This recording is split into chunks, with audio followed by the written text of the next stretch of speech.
Jerry, would you like to pray us in? I'd be honored to pray us in. So let's just take a deep breath and go within, letting go of everything before this moment, this blessed moment, as we have brought our beautiful spiritual family together this evening. So continuing breathing and recognizing that there is only one power and one presence that is all-knowing and wise, that is boundless, that is infinite, that is everywhere present, that is right where I am and right where all of us are this evening, right here and right now, and always. There is only the magnificence of the one in all of its peace and its love and its harmony and joy, its clarity and wisdom and understanding, and so very much more. And how good it is to know that we are too one with this divine power and presence, that it is in, as, and through us.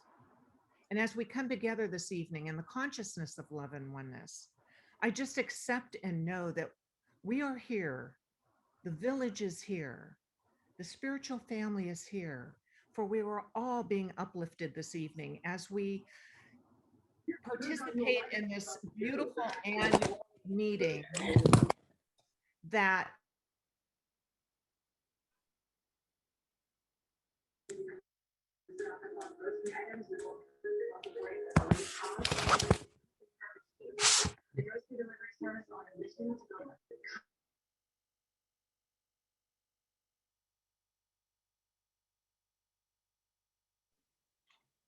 Hey, where's our tech team? Uh-oh.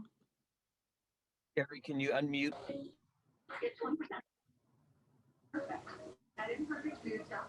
So we are all divinely guided this evening.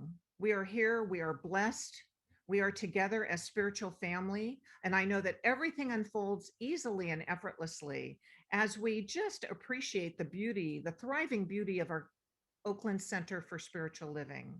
And as we continue on in the evening, we know that all is in divine and perfect order. I bless everyone who is here, and I bless all those who are unable to be with us this evening, for I know too that they are right where they need to be. So let us celebrate this evening in this annual meeting, knowing that it is informative and blessing all that have contributed to putting it together in all of its grandeur. We truly are blessed. And so I let these words drift into that universal law of mind with such great gratitude, with such ease and grace, knowing all is well, all is in absolute perfect divine order, and we let it be now. And so it is. So it is. Amen. Amen. Thank you so much, Reverend Jerry. Welcome. Welcome, everyone. I am Robert Leeds, President of the Board of Trustees, and it is my pleasure to welcome you to our 2021, amazing that it's 2021, our OCSL annual meeting, virtual. Last year, we were actually in person. It was like one of the last things we were able to do together before the lockdown. So we're going virtual this year, and you know, it's like any other Zoom meeting, expect some technical glitches along the way. We'll go with the flow. So this is an opportunity for us to celebrate everything that's happened over the past year, to recognize all the amazing people that keep our community going, and to look forward to what's coming up in the coming year. So Peter, if I can have that first slide, I'll review the agenda. Thank you. So Jerry prayed us in. I'm in the process of welcoming. We're going to do a review of 2020 and recognizing lots of the different people that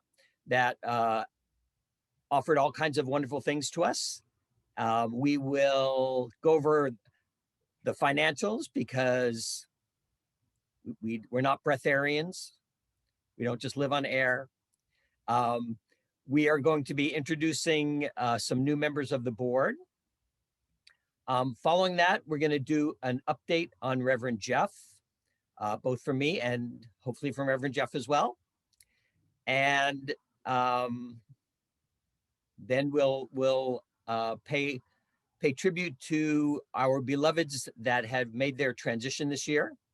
And then we'll be wrapped up, and we will have you home before you turn into a pumpkin. So Peter, the next slide. 2020, the old days. Once upon a time, we were actually able to meet in person. Do you remember those days? There's some pictures of them. Yes, it seems like a long time ago in a galaxy far, far away.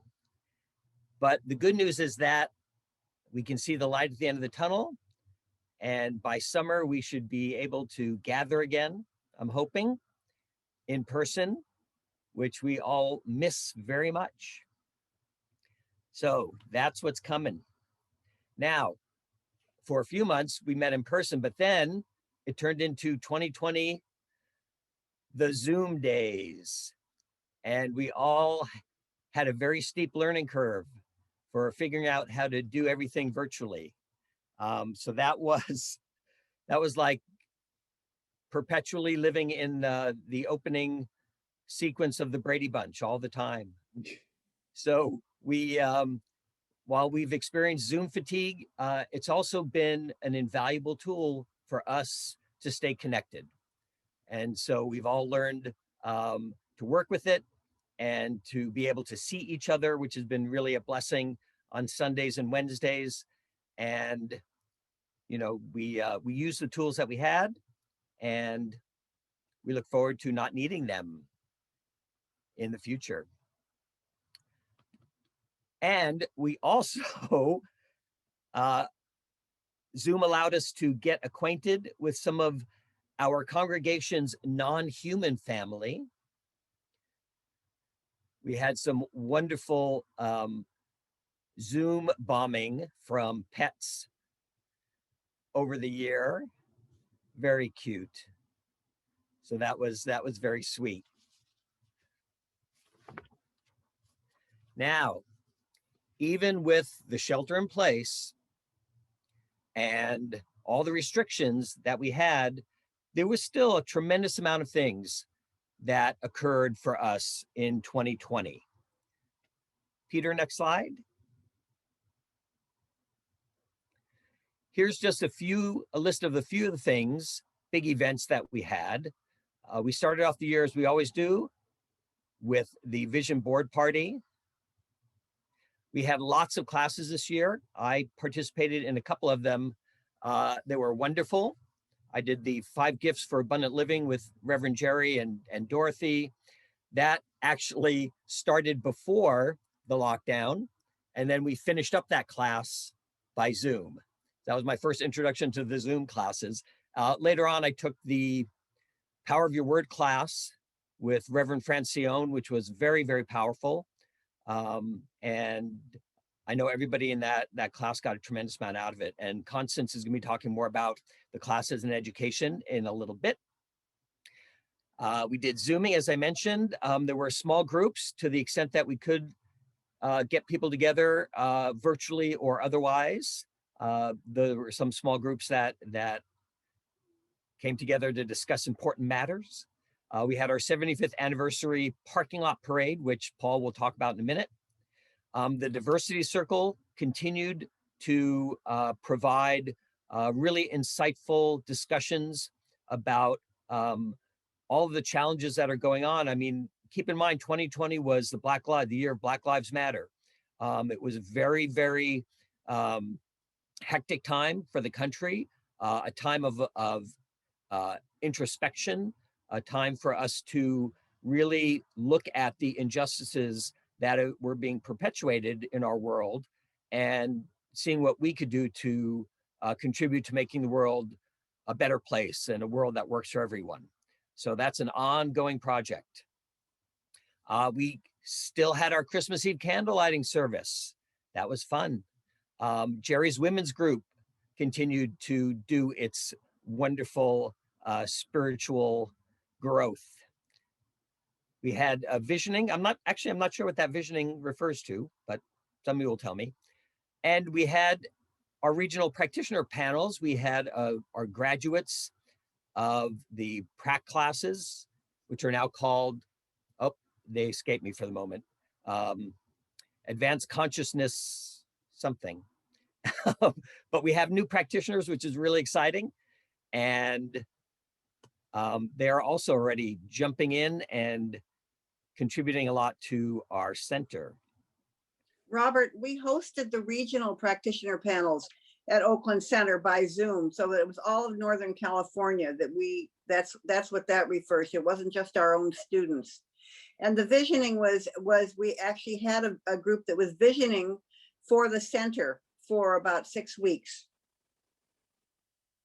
Well, thank you. Thank you for filling in those gaps.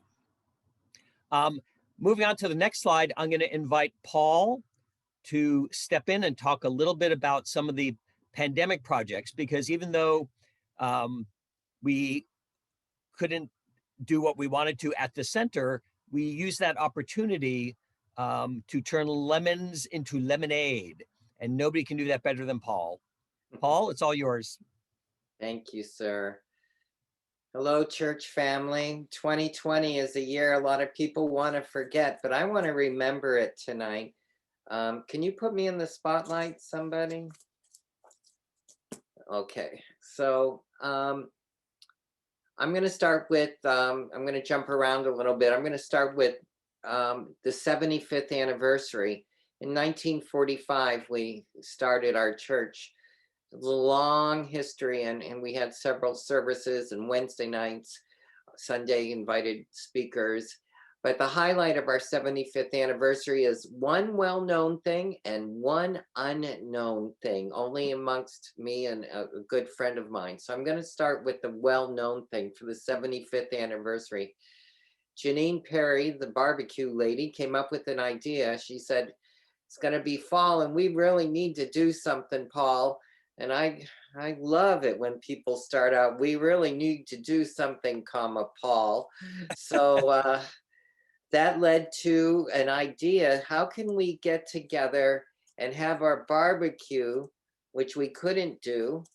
So what could we do? And Janine came up with the wonderful idea of having a parade, a parking lot parade.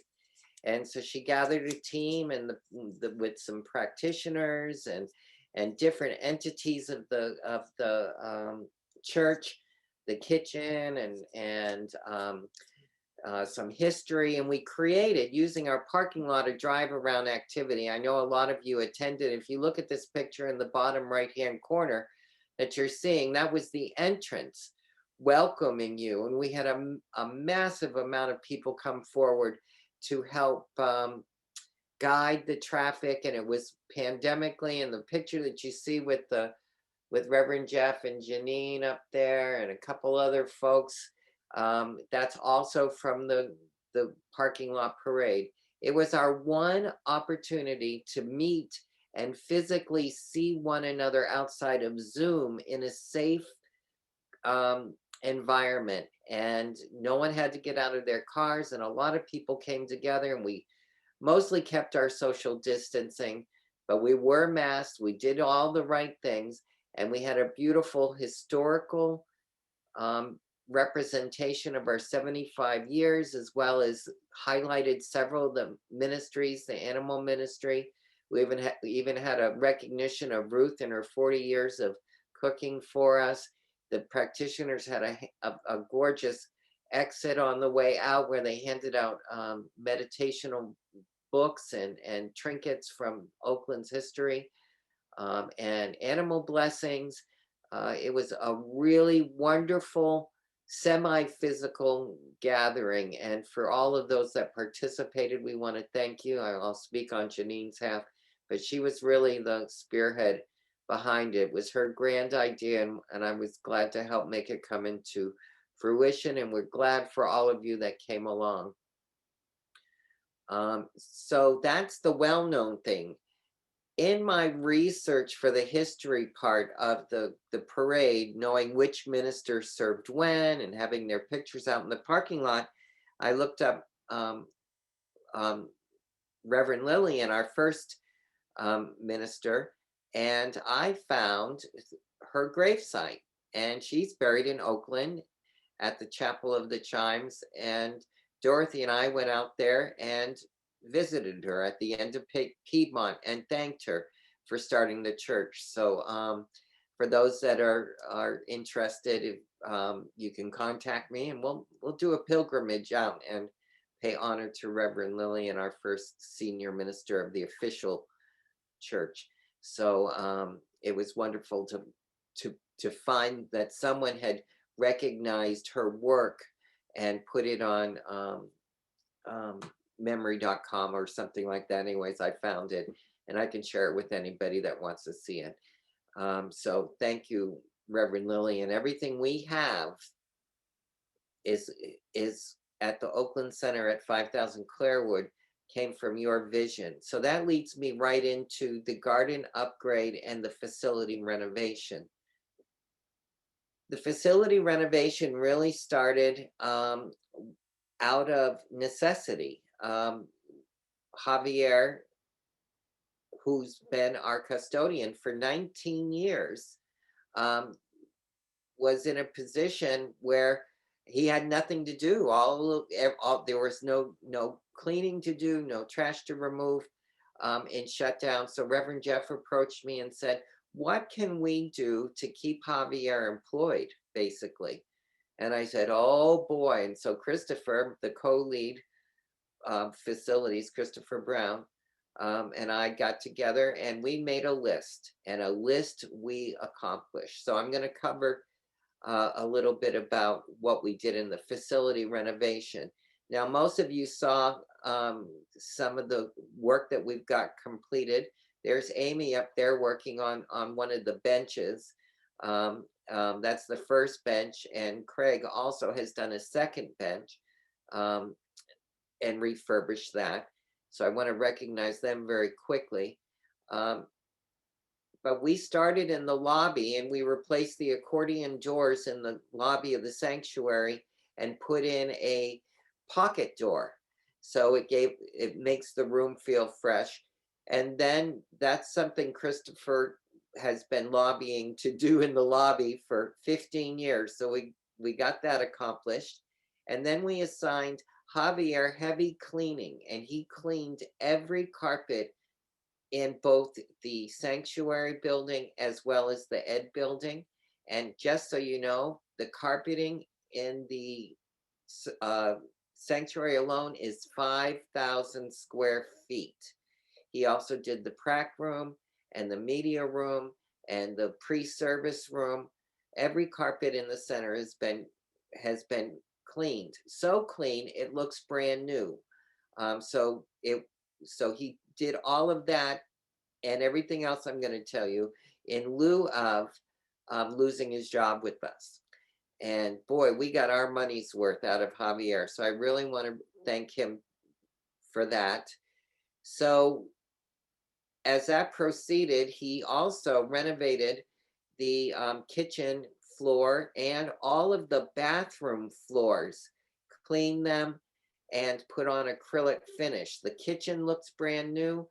The floors in the all 6 of the bathrooms look brand new. We will not have to replace those. Those were on our list to upgrade. The bathrooms look terrific just by the work that he did with the floor, and this will last a long, long time. Also, when he cleaned the carpet in the prayer center, Dorothy came to me and said, you know, we need to do something with that room. So Dorothy and I cleaned it top to bottom, and you can see that picture kind of on the right side below the flowers. That's a look at our new freshly refurbished prayer center. And that was off of an idea that Christopher had that said, well, you know, since we're closed, let's do the lobby. And Jeff kind of said, you know, since we're closed, we could paint the social hall. And I said, oh, since we're closed, we'll never have another opportunity to get those stairs refinished. We have too much traffic. It takes 3 days to refinish them. with 3 coats of polyurethane. So one thing led to another, and the social hall was painted and the floor was refinished in that room, and the arches have been beautifully restored. Ruth Jackson did that. Dorothy was in my back pocket all along the way. She says, you know, the prac room needs going over too. So we painted it and cleaned it and washed the windows. Why not? What else are you going to do during a pandemic? And then we moved to the pre-service room, and Dorothy, I left her alone for a couple of days, and she went in there and purged out all the excess stuff. Then I grabbed CJ and Peggy Cotton, and they went through the media room and they purged out stuff we've had not touched, do not need, technologies that are no longer available, and we cleaned out the media room. So when we got the social hall done and the kitchen looks great and the bathrooms look great and the front hall, Christopher said, let's get new wood floors to match the stairs while we're at it. So we got new wood floors. We had our local guy come and do them at a terrific price. So when you go into the social hall, it looks brand new. And of course, we moved the practitioner wall by recommendation of a couple of folks, Janine and Jeff and Dorothy, over into the nook. Well, where did we put the past practitioners? So if you look in the middle picture, again, at the prayer center, we put them in that beautiful hutch of the prayer center. They're always and constantly holding vigil for us. So all of our practitioners are in that beautiful hutch area there, past practitioners. Well, then as I was like taking a breath and sitting on that bench that Dorothy talked about earlier, Dorothy sat next to me and she goes, you know, now that everything looks so lovely, that nursery is a mess. So that means we went in and we tackled the nursery and we repainted it, and Javier restored the floor and we fixed up the bathroom, and the practitioners bought some accessories for the bathroom as well as new window coverings. So that only left Javier with cleaning the carpets upstairs in the main hallway. And I believe that's everything that we've done. We just did a little bit of work. But now that I mention all of these things, I refinished the doors on the social hall and all the wood. But going back to Reverend Lillian, our goal was to find out and renovate so that we would do it in the essence that when she built the church. So I did some research and we did some color exploration, and Trisha, our color dame, who also painted like crazy, came up with a color mix for mid-century modern, because Richard Robinson said, whatever we do, Paul, we have to remember the history of the church and the architecture. So we did that, and the colors that we found underneath when we started removing trim were the exact colors that Trisha had picked out. So the colors that you will see when you go into the social hall are the original colors as Lillian had them painted in 1968. So that was a fascinating reveal.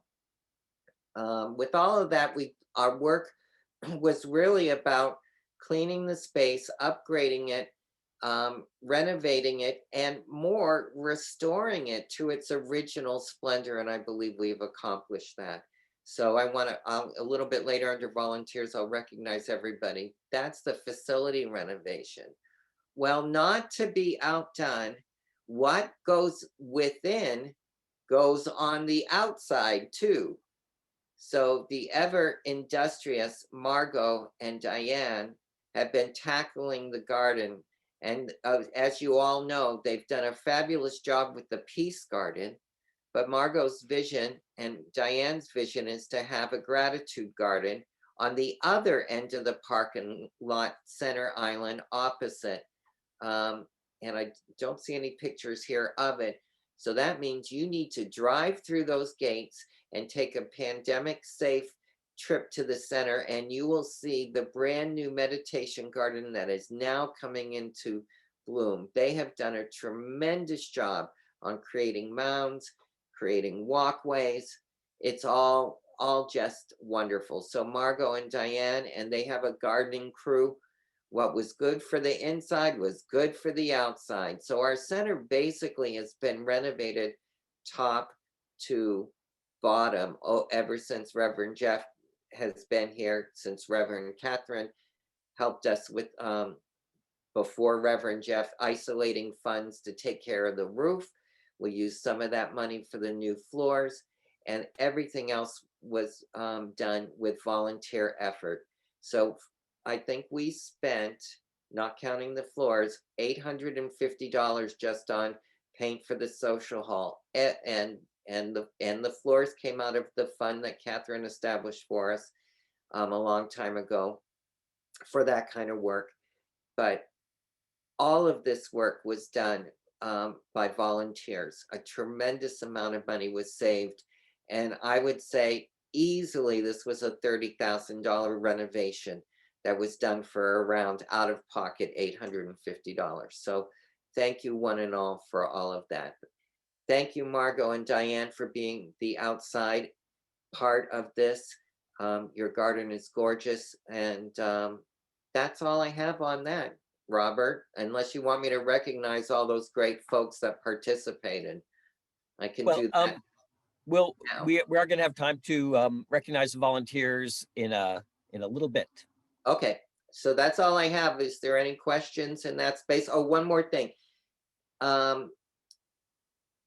Constance worked with me, and we made an 8-minute video, which I've shown at church. And for anyone that hasn't seen it, and our friends that are up in Portland and in Lake Tahoe and in other places, and Miss Bonnie in Ireland, who didn't get to see the finished renovation project, they're on our YouTube channel off of the homepage.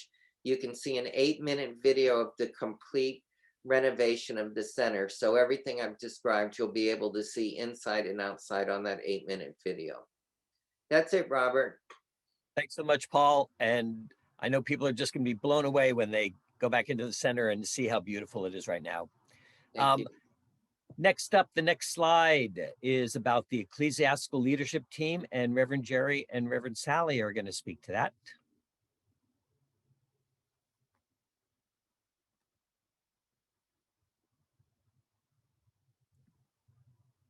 I think they're going to speak to that. Yeah, Reverend Jerry is going to lead us off. So we'll. Yeah, I'm so There sorry. you go. I had to unmute myself. Pardon me. I just wanted to say before we talk about the ecclesiastical leadership team that I had the honor to be up at the center late this morning, and I got a sneak preview of everything, and I realized I'd only been up there twice in this whole year, and everything looked so beautiful. It just was thrilling to see it and just get the feeling tone of how it's going to be once we're back there, and just the beauty of it all. And thank you for acknowledging Richard too, Paul, because Richard's ashes now reside in the prayer center. That was the purpose of the trip today. So Richard's there in all his glory. So let's talk a little bit about the ecclesiastical leadership team. You know, the ELT, as we're known, we have been formed as a cohesive team of Reverend Sally, Reverend Tony, Constance, and myself. And so what is ELT? Ecclesiastical is relating to the church or its clergy. L for leadership, the action of leading a group of people or an organization. And T for team, 2 or more working together. So that's the 4 of us. We work collaboratively to bring forth spiritual leadership. We are managing Reverend Jeff's responsibilities while he is on leave. And so obviously it takes 4 of us to do Reverend Jeff's one position, but we are really dedicated to all of the workings of our spiritual home. So we collaborate together, we make decisions, we take action for the highest good of all. So just to give you an idea of how we are working together, we meet every Tuesday for no less than 2 hours, and we meet regularly throughout the week as necessary to take care of the center's business at hand. and in an effort to support our village and Reverend Jeff. Reverend Jeff, I'm so glad you're here with us tonight. We are so committed to excellence and learning. We're learning many lessons along the way in this process, and we're honoring and supporting one another on this particular journey. So I really want to stress that we are here to support you and we are available to you. So please see our team plan if you want to know more about the workings of this team and how we're interacting and how we are taking care of our center's business. There is a link on the oaklandcsl.org website where you can obtain more information about what we are doing. But please reach out to us anytime. So that's a little bit about Ecclesiastical Leadership Team and our dedication to it. And now I am going to turn this over to Reverend Sally for further review. Thank you, Reverend Jerry. Mhm. So what I want to say first off is I want to give you a little bit of background on the ELT, the team, and how it came together. When I first was licensed as a minister, and it was just last year, February 1st, 2020, we started, the staff ministers and Reverend Jeff and I started meeting on a weekly basis. So we have actually been working as a cohesive team for all of 2020. And that has allowed us to step in to know what Reverend Jeff would do, how he does it, and how we can take on those responsibilities moving forward. So it's a really cohesive team, and we encourage you whenever you have questions or possible events that you'd like to support or regular service things that come up, come to the team, talk to us, reach out to any one of us. We are here to serve you and to serve Reverend Jeff. And you might recognize that because we are a team, we're not going to unilaterally make a decision. We're going to bring the information back to the team to make our decisions. So it might take a little while, but I think working with Reverend Jeff, you might be used to waiting until Reverend Jeff is ready to give you an answer. So it's really no different than that. But rest assured that we are giving everything careful and loving attention. And you can see on our slide here, the broad areas that we attend to each week.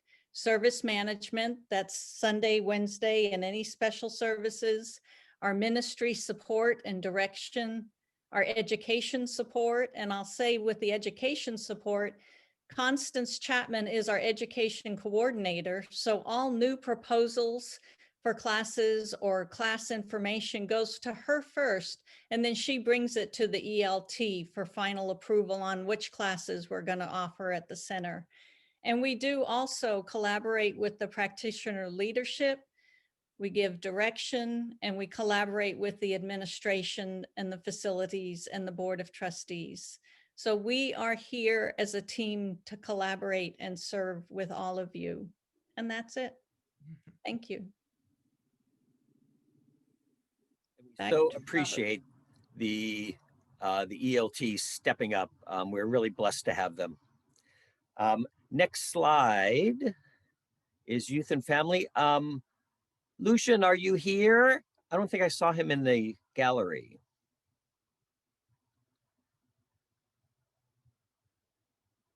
I don't think Lucian is here. Reverend Sally, did you want to say anything about the youth and family? Yeah, I actually touched base with Lucian before the meeting and offered to speak a few words.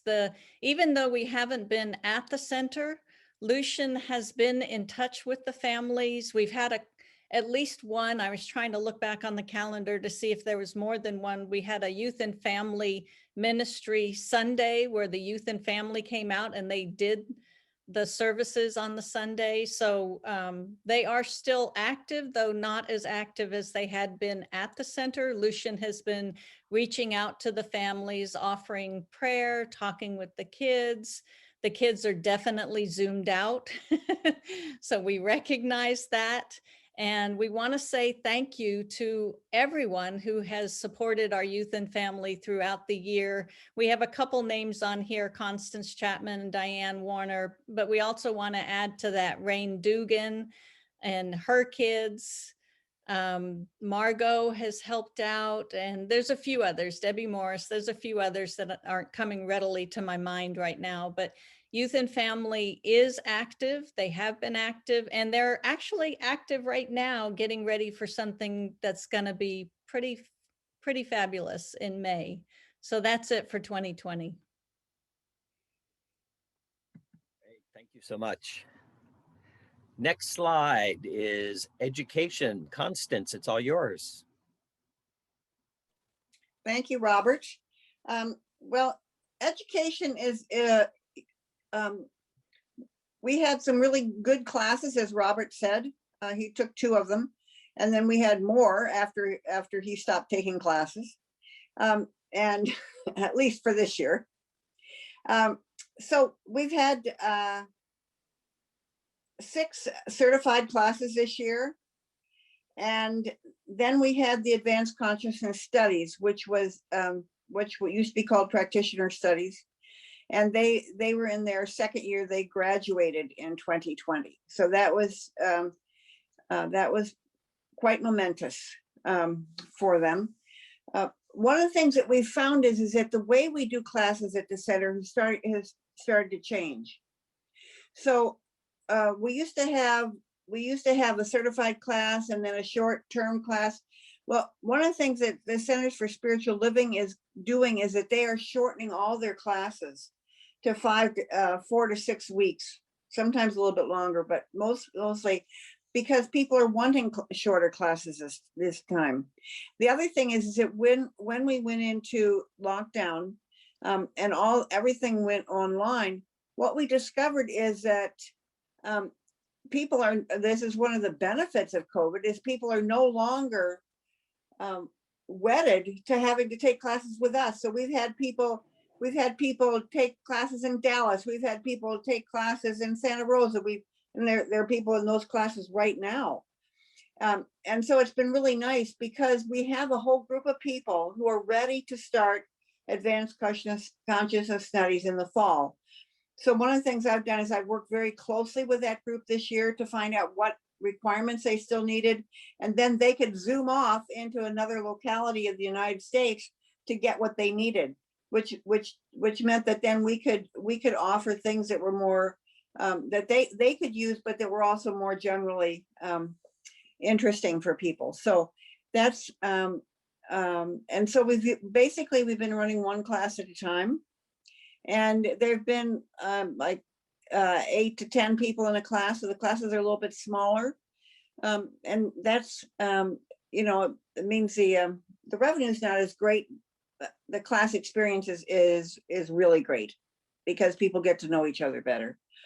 So we were supported in 2020 by the I forgot to put Reverend Francie on here. She's going to slap my hand here. I was trying to do that. So all the staff ministers taught, including, and as well as Reverend Robert Collins. He did one of the Advanced Consciousness Studies terms. Yes, I am, and I'm loving you anyhow. Thank you.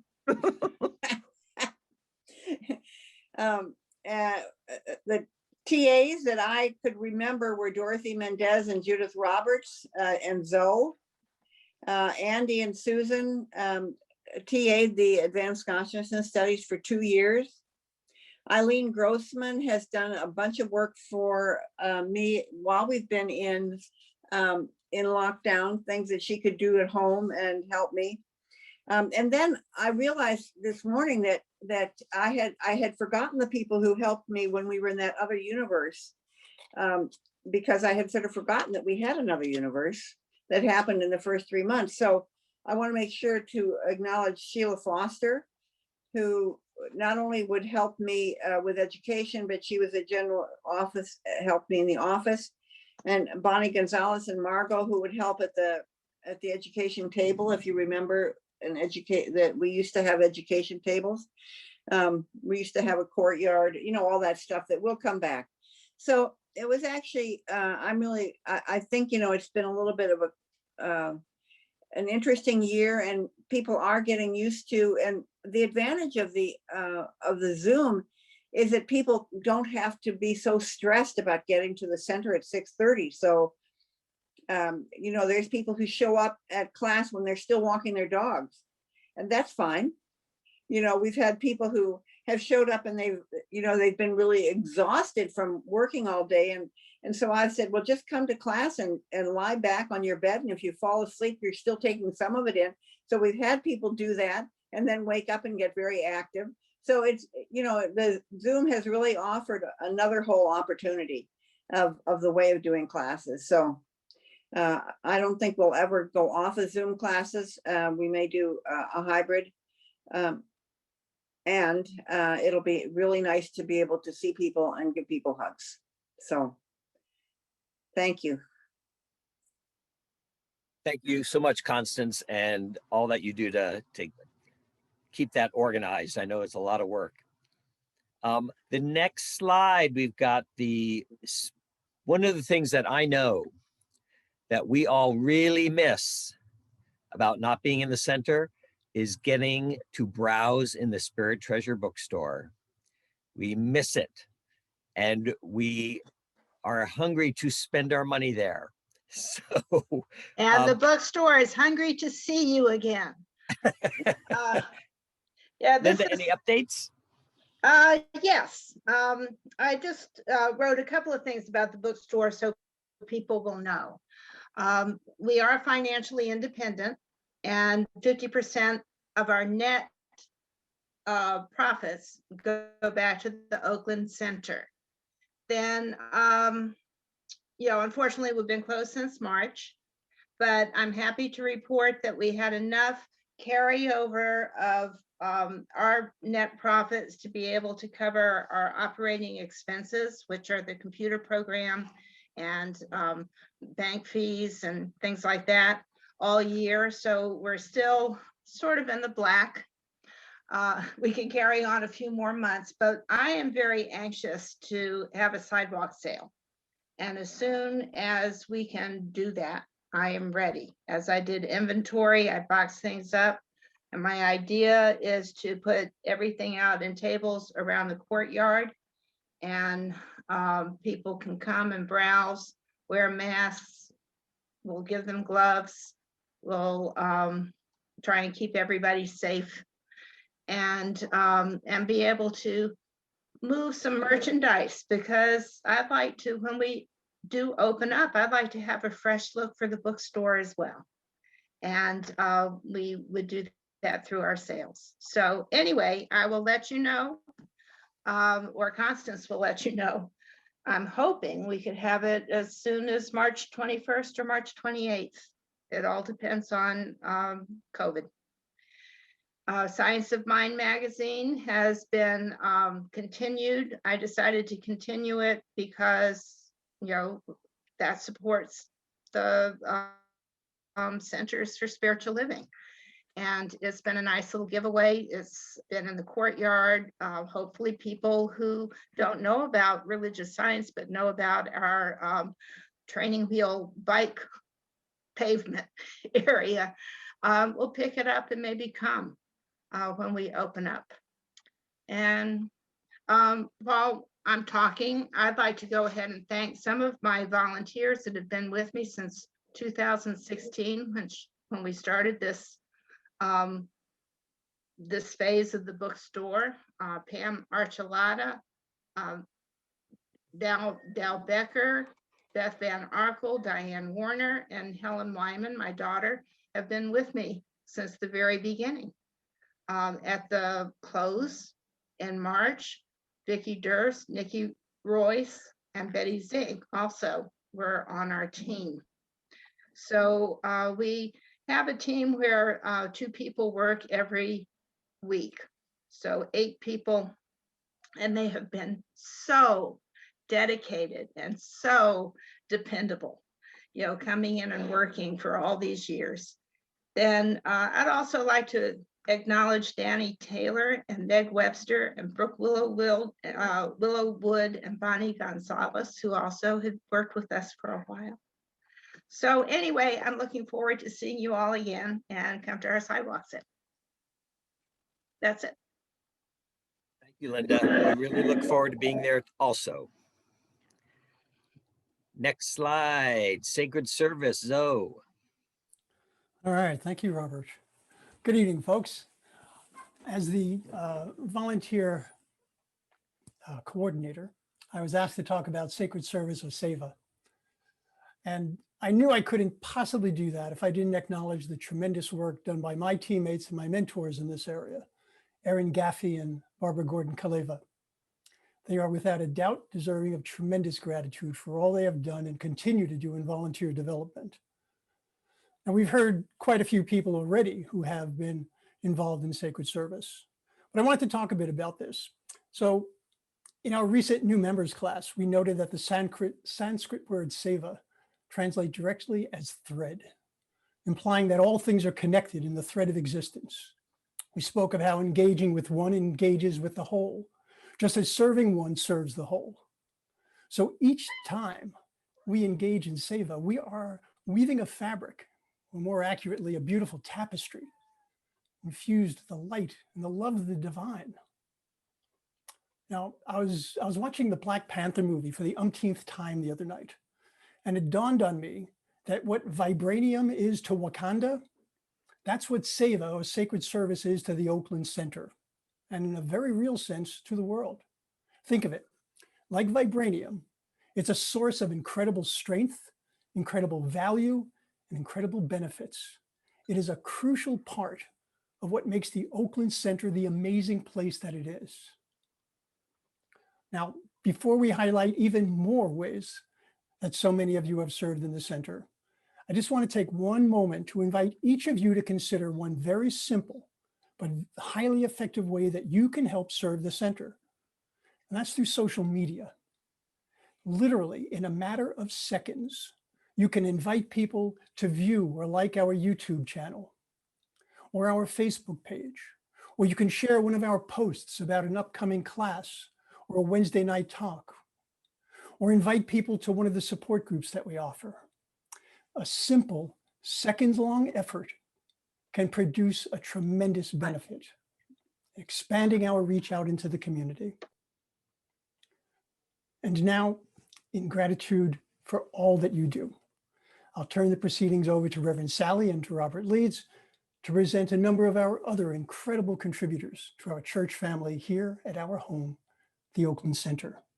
Thank you.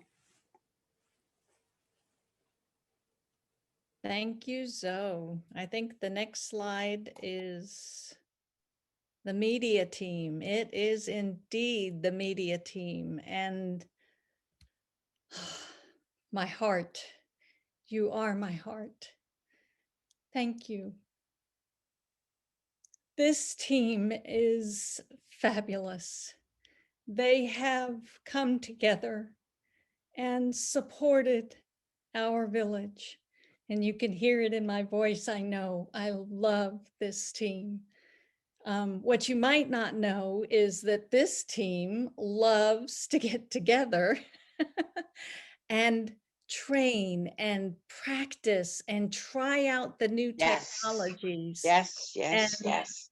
they are fabulous. When we last Absolutely. March came together and said, okay, we're going to do this thing. It's going to be on Zoom. We don't know Yes. what this is going to look like. Are you game?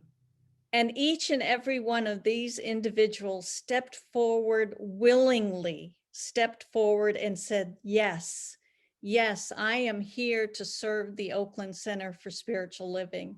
So I give my heartfelt thanks to this team, Peggy Cotton, Peter Gum, John Roselle, Alice Knutson, CJ Medina, Alice Herndon, Sam Ledion, Anthony Prada, and Andy Robbins. They are fabulous, and they're adding names to this team. Barbara Vivinio, there may be one other that I'm forgetting, but there are others. I would highly recommend, if you're looking for a place to serve the center and you want to join a team that is loving and willing and in it to learn and use science of mind principles in the process, This is the team to be on. Thank you, media team. We could not have gotten through this year without you. Thank you.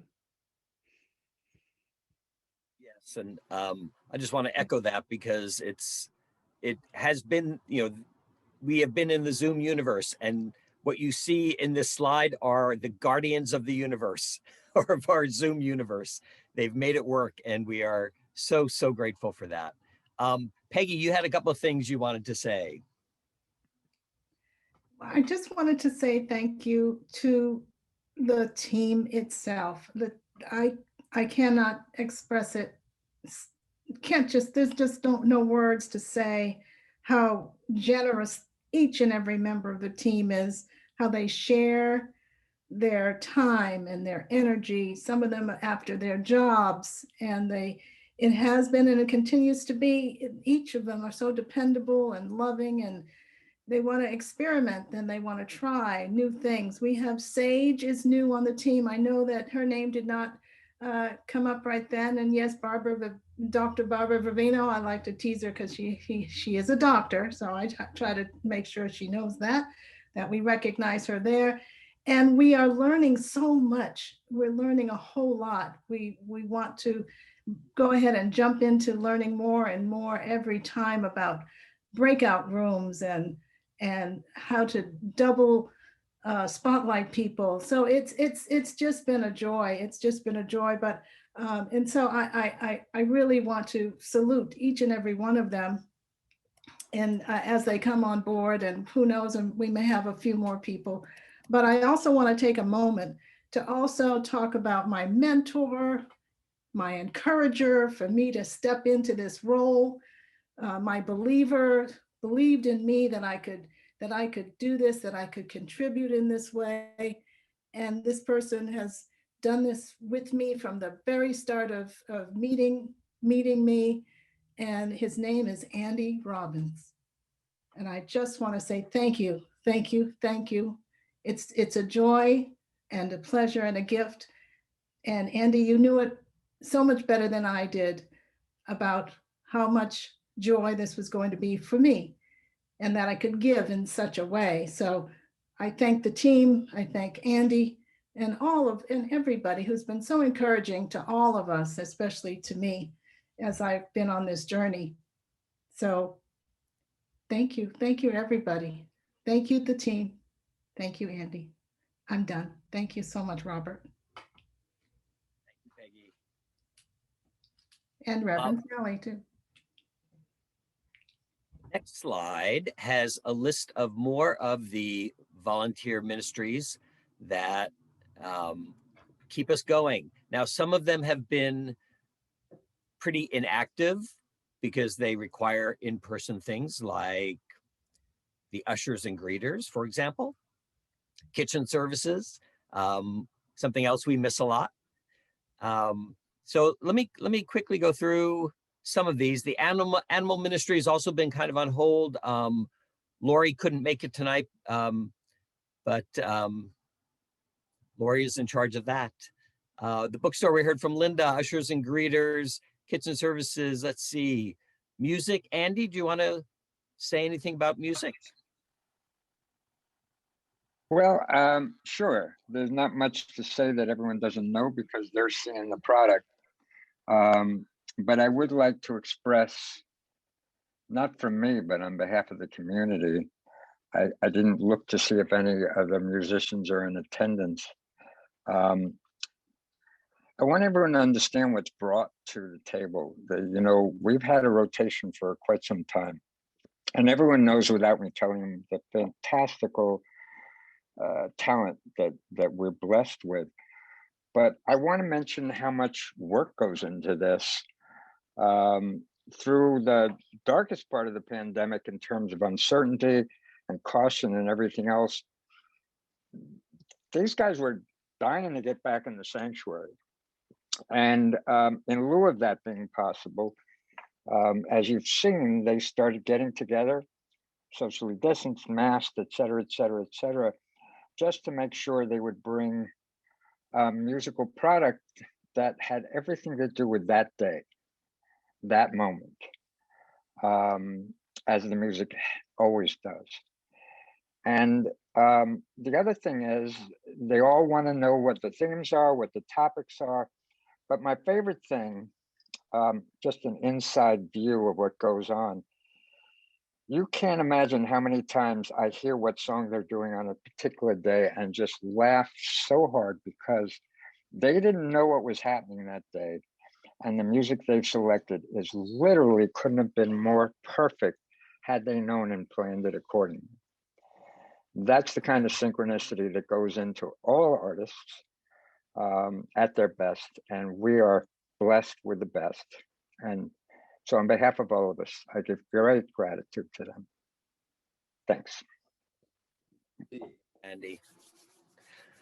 As I was saying, we have some groups that were inactive and other groups that actually were sort of hyperactive during this time because of the nature of the lockdown and everything else. And one of those groups that was been very, very active is our Circle of Prayer.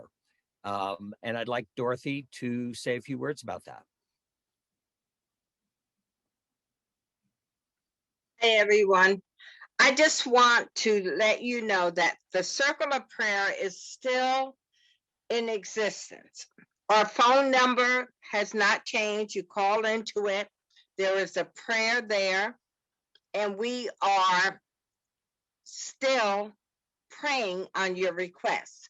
I want you to know that I am so fortunate to have three, mind you, emeritus practitioners who are involved in this. It is Dodie Cheney Fernandez, Karen Peterson, and Jesse Pittman. These are our three emeritus practitioners.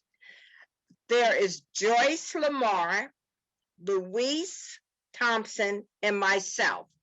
We are still available to all of you for prayer. I go in and I change the prayer on the phone. Feel free to please call us. Let us know what it is that you would want prayer for.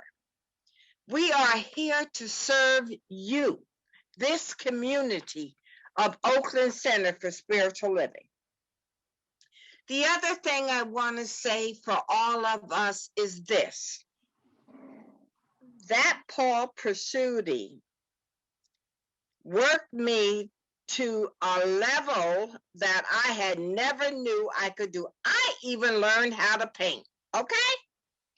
And for us wonderful women who go to the ladies' bathroom, you will never, ever smell anything ever again. We bless Christopher Brown, who has went into our social hall and cleaned up our bathroom. We give great thanks to Javier, who did our floors, but we give great thanks to Christopher Brown, who has gotten rid of that horrible, horrible sink that was illuminating such awful smells for us. Ladies, we are on it. But I want you all to just recognize and know that Paul Pursuti has led us into areas that we could not have possibly imagined. And I say that because he had me painting and I didn't even know I could paint, okay? So when you come back, and when you come back to our community, and I know that sometime this year, whether it be June, July, or August, that we will be able to walk through this sanctuary blessed and thankful for all the love that has been put into our community. You all have no idea how grateful we are for the people who have stepped up and said, yes, Christopher Brown and his son and the people that just worked hard to make it awesome for you to come back and step through our social hall, our sanctuary. We give great thanks for these wonderful people who have stepped up and said, yes, I want to make this awesome for us. So let us be grateful. Let us say thank you to all of our wonderful volunteers, all of our congregants who have stepped up. Deborah Jackson, listen, when you go to the social hall, there is not a dirty chair in that social hall. She cleaned every chair there is in that social hall. So what I'm saying to you tonight is this: call in to that prayer line. Get that prayer. I put a prayer on. I check it every month to make sure that we are putting the right people on our prayer list, and also letting you know God is all there is. And I want you to know that we love you, we support you. Today I was there, I saw Margot and Diane Warner, and they were fixing up that beautiful garden, that garden of life and love. Hello, come on now. Let us be grateful for those that have stepped up to the plate and said yes. So I'm sorry, Larry, Robert, that I went on, but I just have to let people know we are blessed. We are in a wonderful community. And Paul Pasciuti, he has dragged us by our hair, okay? And we are doing whatever it is he wants us to do. And we are blessed because we have someone that cares about our community. Between him, Christopher Brown, and Paul Pasciuti, hey, give thanks. Give thanks. That's all I'm saying. I'm sorry. And so it is. You go, Dorothy. Thanks, Dorothy. I know that's a hard act to follow, but Paul, if you want to come back and talk a little bit about your team for facilities and gardening and whatever else, now's your chance. I just need to take a minute and just thank everyone that allows me to come and express at the Oakland Center. Catherine's known me from a long time ago, and Christopher Brown, and 11 years this year I've been coming to the center, and the work that I mentioned earlier is, in the truest sense, as Dorothy expressed it, a labor of love. A labor of love. And nothing has given me a greater honor than to serve this community. And to serve, but that don't matter. I served myself. You guys gave me a creative outlet that allowed me to make an improvement in the world that we know as the Oakland Center of Spiritual Living. And so many people heard my call for help, and I'm going to take a minute and recognize them. But before I do that, I want to really talk about a kind of a sub-team that's kind of under facilities, but I don't think they're under anybody because they are just phenomenal. So I'd like to put Margot on the spot real quick and give her due, and Diane. But Margot, would you be willing to recognize everybody that supports you in the garden? That's your team. Kind of falls under facilities, but you guys have made a place of your own. So I want to give you credit for that. And do you want to take a minute? Yes, thank you. I was wondering how I could interrupt and do that. Well, I'm giving you top spot before I go down to the restroom cleaners, okay? Yeah, someday we'll have a little sheet Craig has made a new bench for us that you're going to make a foundation for, A right? deck. We're going to put a deck in the gratitude garden. Yes, ma'am. And Nikki Royce is making a ceramic gratitude garden plaque. And I just want to really recognize Beth Van Arsdale and Sam Levian and Eileen Grossman. They have been the most incredible, dedicated waters. Beth today sent me a thing. Took me 2 hours to do the whole church because we have the automatic sprinklers off right now, letting God do it. But sometimes God takes several days off, and so we got to go back and water. So they've been terrific, and they have contributed plants and money. And just to give a little intrigue, Sam has planted something called globe bulbs. And every week, Diane and I are up there. Every single week, we're weeding and pruning and taking care of the whole place, not just the new garden. And Sam's bulbs have yet to emerge. So it's pretty exciting. They're going to be 9 feet tall when they do, right, Sam? So thank you for letting me pay tribute to these incredible people, or I'd be up there every day. Thank you. Oh, and to the board who gave us the money to do an extraordinary job with an infrastructure, the path, the stones. I think you'll all find it beautiful. Indeed, indeed. Thank you, Margot. Thank you, Diane. Thank you, all the guys on the watering team and the support team. So my first name on my list, I'm going to go. He's already spoke tonight. He does music, but he also assisted Margot with the irrigation, putting an irrigation system in, and we'll be extending that irrigation system to the new garden. So Andy Robin, yeah, I want to thank you very much. Earlier, I talked about all the different rooms that we cleaned, and I left off one, which is the kids' school room upstairs next to Constance's office. And one of the first things we did, Lucian and Sarah, his wife, Lucian Baker, came with Dorothy and Trisha and me, and we purged that children's area of old stuff and cleaned it up and organized it. So when the kids return, the junior church, some of us old folks call it upstairs, is now in perfect order. So I want to really thank Lucian and Sarah for giving up an afternoon and going through every pencil, every crayon. Dorothy, Trisha, thank you.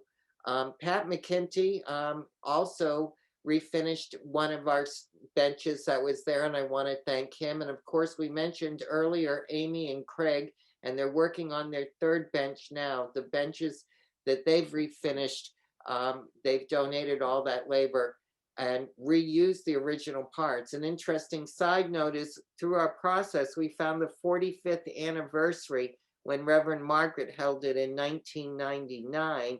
And those benches were in the courtyard in 1999, 30 years ago. Can you believe it? Or 1990 when she held it. My math is off, but it was the 45th anniversary. So we saw them on the video and saw the courtyard then, and those benches Craig and Amy have brought back to life. So thank you so much. I want to recognize Peggy Cotton that supports me upstairs. She was a part of the original renovation team in the room we did upstairs with Trisha, but she's helped me out. And CJ Medina in the media room, thank you on that.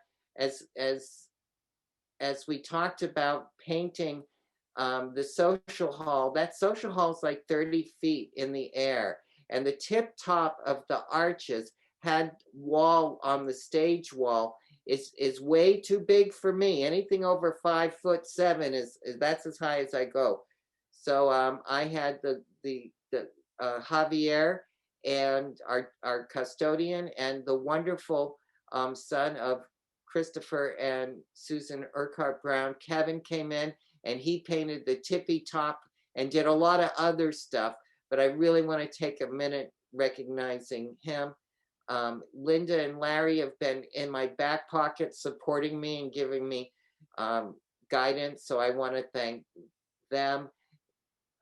Freya and Kenneth helped with the garden. They donated a lot of dirt, and I want to recognize them to help build the mounds. Janine Perry Yes, helped on, thank you. yes, yes, indeed. As well as Janine Perry, who gave me a lot of design input that was necessary. So Janine, thank you for your input on that. Erin Gaffey has been taking care of the plants in the sanctuary. We organized them in one space. She comes in once a week. Erin, thank you so much. Now I'm going to get down to my ACE team of folks. Holy cow. They were there almost every day. They did incredible things. They did things on their hands and knees, on ladders, hanging upside down, all kinds of crazy motions. Eliza, thank you for helping with your phenomenal painting. And Elka, your phenomenal cleaning and your upholstery work. As we said earlier, Deborah Jackson cleaned every one of those 80 upholstered chairs with our carpet cleaning machine and upholstery machine. 80 chairs, y'all. Dorothy helped her a lot. I'll talk about Dorothy in a minute. Ruth Jackson, who has a background in furniture. I don't know if you guys know that. She sold furniture for years, and she has a way to fix wood furniture. She fixed every single arch in that social hall and church. When you go in, take a look at the arches from about 7 feet down. She completely refinished those to their original mahogany stain. Oh, Ruth, I owe you a ton. Trisha Gregoire, the color dame, she was just magnificent. She painted as well as picking the colors. Thank you so much, Trisha. Just tremendous support. I could not have done this if Dorothy hadn't been there every day. Now, I may have dragged her by my hair. Well, she got hair from another region to drag me around, but Dorothy was almost there every day. She made me eat, and she made me feel good. Boy, can she clean. Speaking of cleaning, Joyce Lamar, she was there too, cleaning, doing the dirty work. And I think that's everybody on my list, but one very important person, the co-lead of my team, which is Christopher Brown. He is the professor of the physical universe. He knows how to do everything, and we've had things on our list for 15 years, and we got them all accomplished in 6 months of hard work at the center. So Christopher Brown, Your Highness, I recognize you for being my support person. Also, Reverend Jeff, thanks for giving me the opportunity to serve. That's what I'm most grateful for, that you asked what could we do during this time. And Constance, always supportive, always had something to contribute to keep me sane. And Larry is our board liaison on the board. So Larry, thank you so much for everything you did to shepherd us. That I know was a long, but it was a long list and a lot of workers and a long, hard job, way overdue. So thank you one and all, and thank you for your time. I am complete now, Robert. Thank you, Paul. You are a blessing. Mm. I would like to take a moment to recognize our host and hostess team. I'm the facilitator for that, and I love our hosting team. They set the tone on Sundays for the congregation. They welcome people, they share important information, and they just add a little spice to the occasion. So I really appreciate all of them and how they step up and stay on top of things. When I send out desperate emails asking them to sign up. So I want to recognize Cheryl Archer, Anthony Prado, Elena Hutchinson, Maureen French, Rain Dugan, Reverend Tony, Susan Urquhart Brown. And there are also a few people that have not been as active during COVID, but I still consider them part of the hosting family. That would be Ellsworth Lear, Zoe, and Annie Gogley. So thank you to my team. We're gonna move on to the nonprofit partners, but before we do that, I just want to see if I forgot anyone. I would actually love for somebody to speak a little bit to the practitioners who hold the high watch for our center.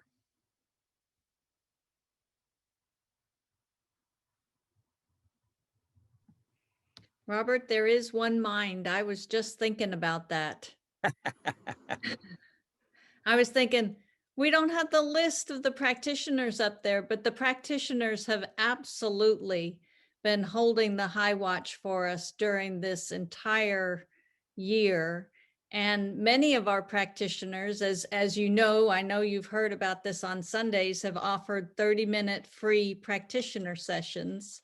Right. And others who haven't done that have been available just a phone call away. All of their names and contact information is out on our website, and they are definitely the healing arm of our center, the loving, compassionate arm of our center, and we owe them a great deal of thanks, and thanks to our practitioners. Thank you for remembering that, Robert. Yeah.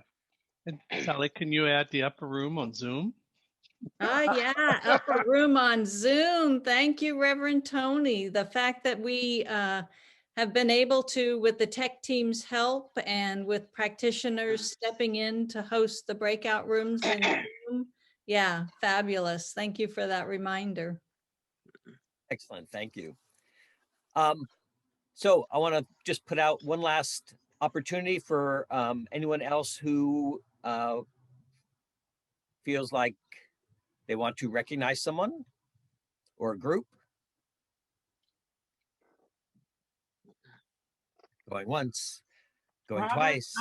I just want to say thank you to my circular prayer team, which is Dodie Cheney Fernandez. She's an emeritus practitioner.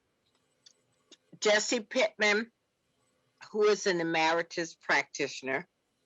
Karen Peterson, who is an emeritus practitioner. Then there's Joyce Lamar, Louise Thompson, and myself, Dorothy.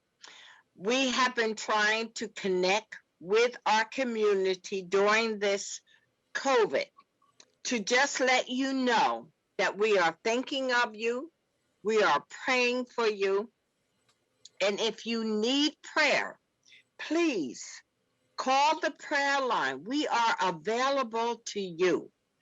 Do not hold on to something that we could probably help you with. Knowing that God is your source and your sufficiency in all things. So please do not hold on to that. We are your Sunday prayer room. We are there for you. That's all I have to say. Deborah, were you going to say something? I was going to talk about my nominating committee, but I'm going to wait until it's our turn. Okay, very good. So the next slide. I would like to thank, this is Eliza. Yes, Eliza. And I just wanted to thank Constance for keeping the website up to date, because that is, every service you hear us say, go to the website, go to the website. And I just want to thank Constance for making sure the classes are on there and the Zoom connections for the support groups, for the calm grief support group, and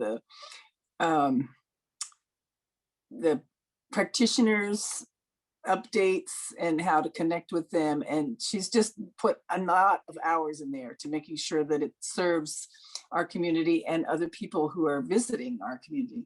So thank you. Thanks, Eliza. That's all. Also, let me just mention, I just want to give a shout out to Doug and Sri Devi for their diversity circle, which they've been doing for a long time on, I can't remember which Friday of the month. Yes, but they've been doing a great job with that. So thank you. Fourth Friday. Fourth Friday, thank you. Anyone else? Any shout outs?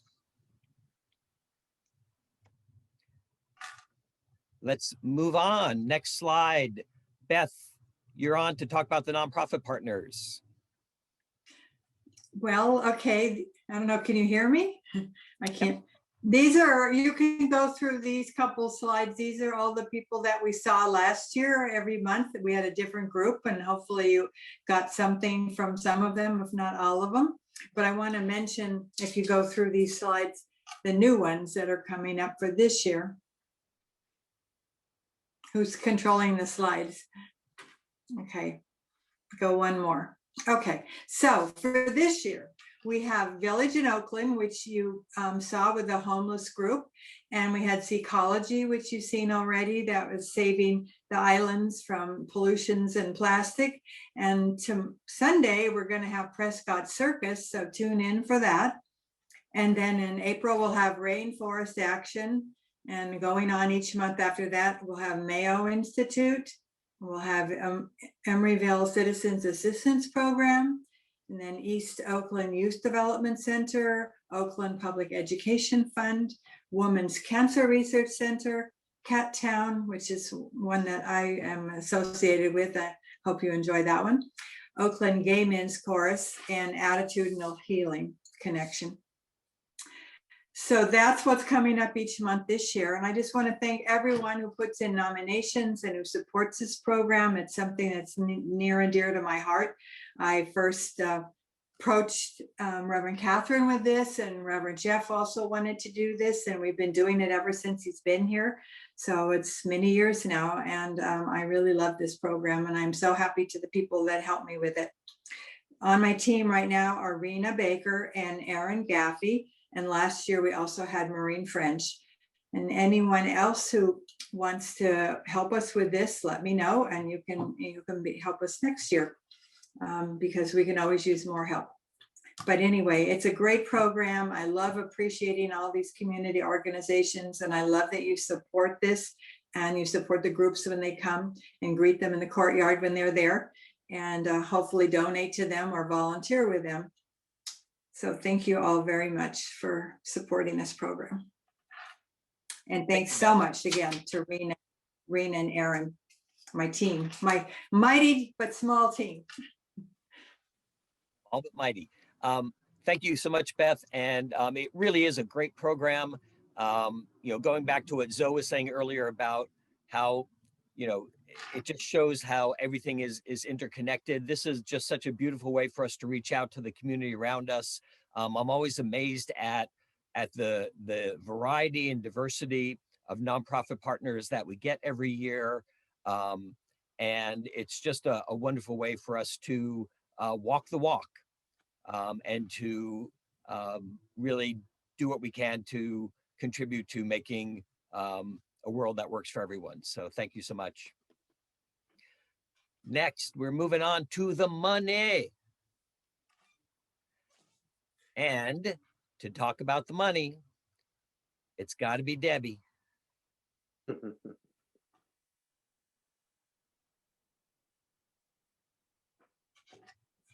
You're on mute. Working on it. Hi, everyone.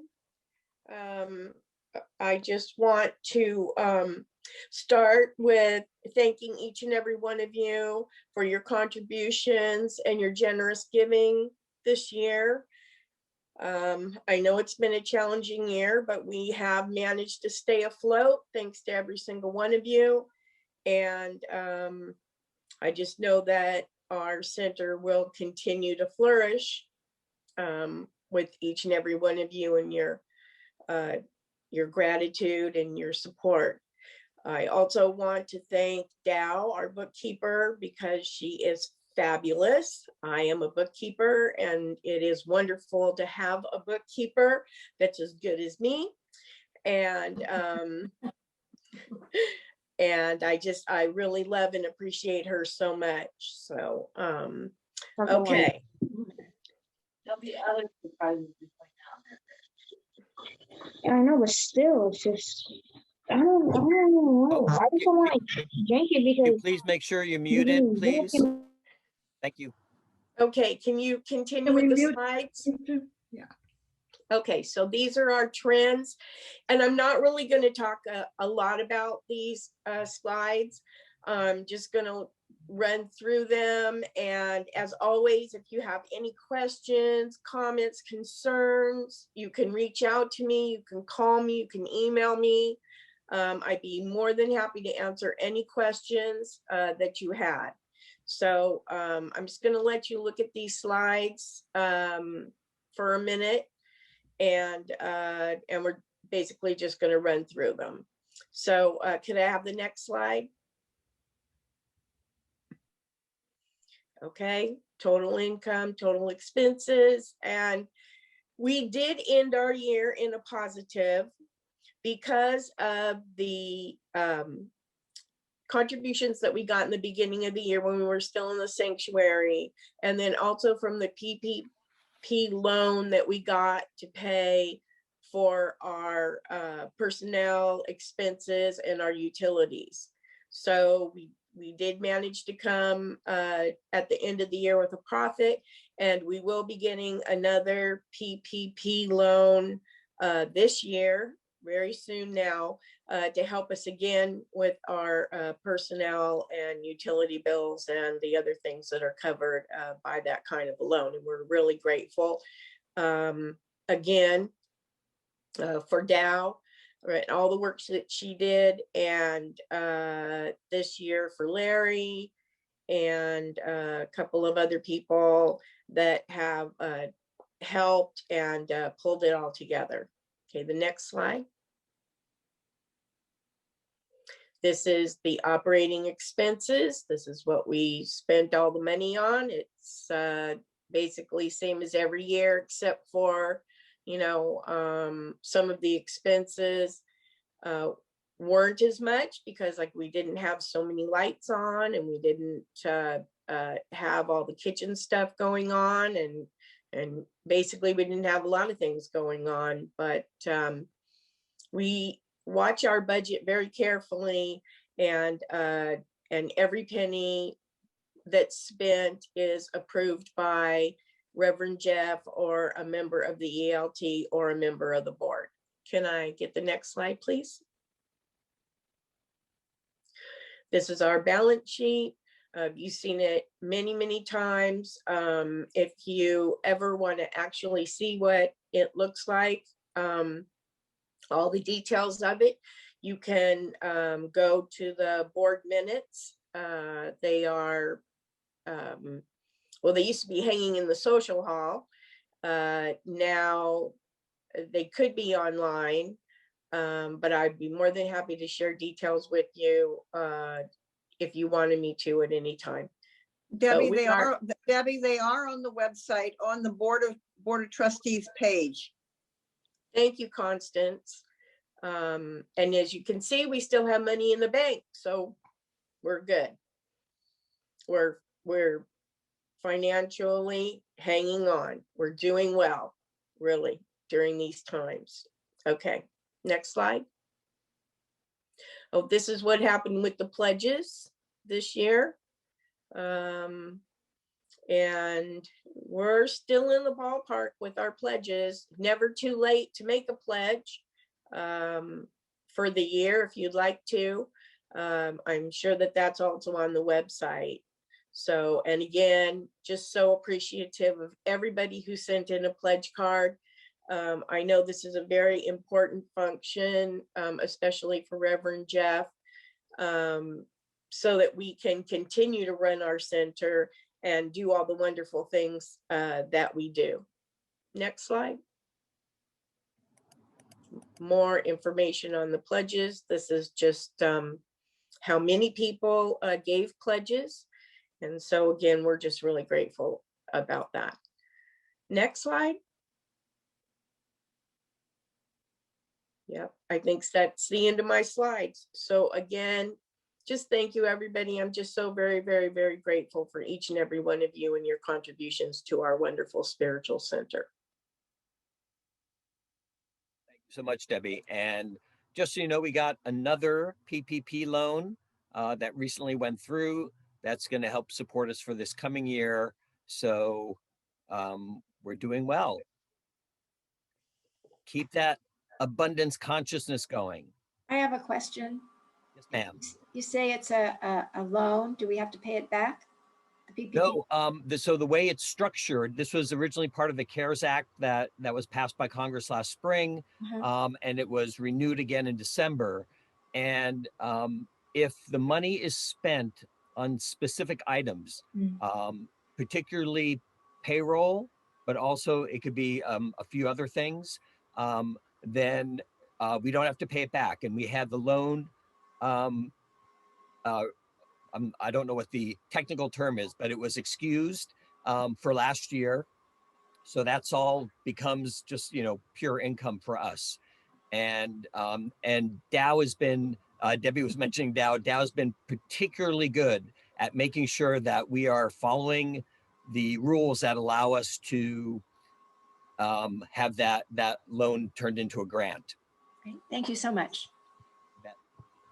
Any other questions, money related? All right, then. Just for a time check, it is 8:37, and I believe that we are going to be able to wrap up by around 9 o'clock. So hang in there. So let's see. Next topic is an update on Reverend Jeff. And Reverend Jeff and I talked this week, and he asked me to present some of this information. He's with us this evening, and if he wants to share after I say what I'm going to say, that would be great. So let's start with the facts. As we all know, Jeff has been fighting cancer for 2 years.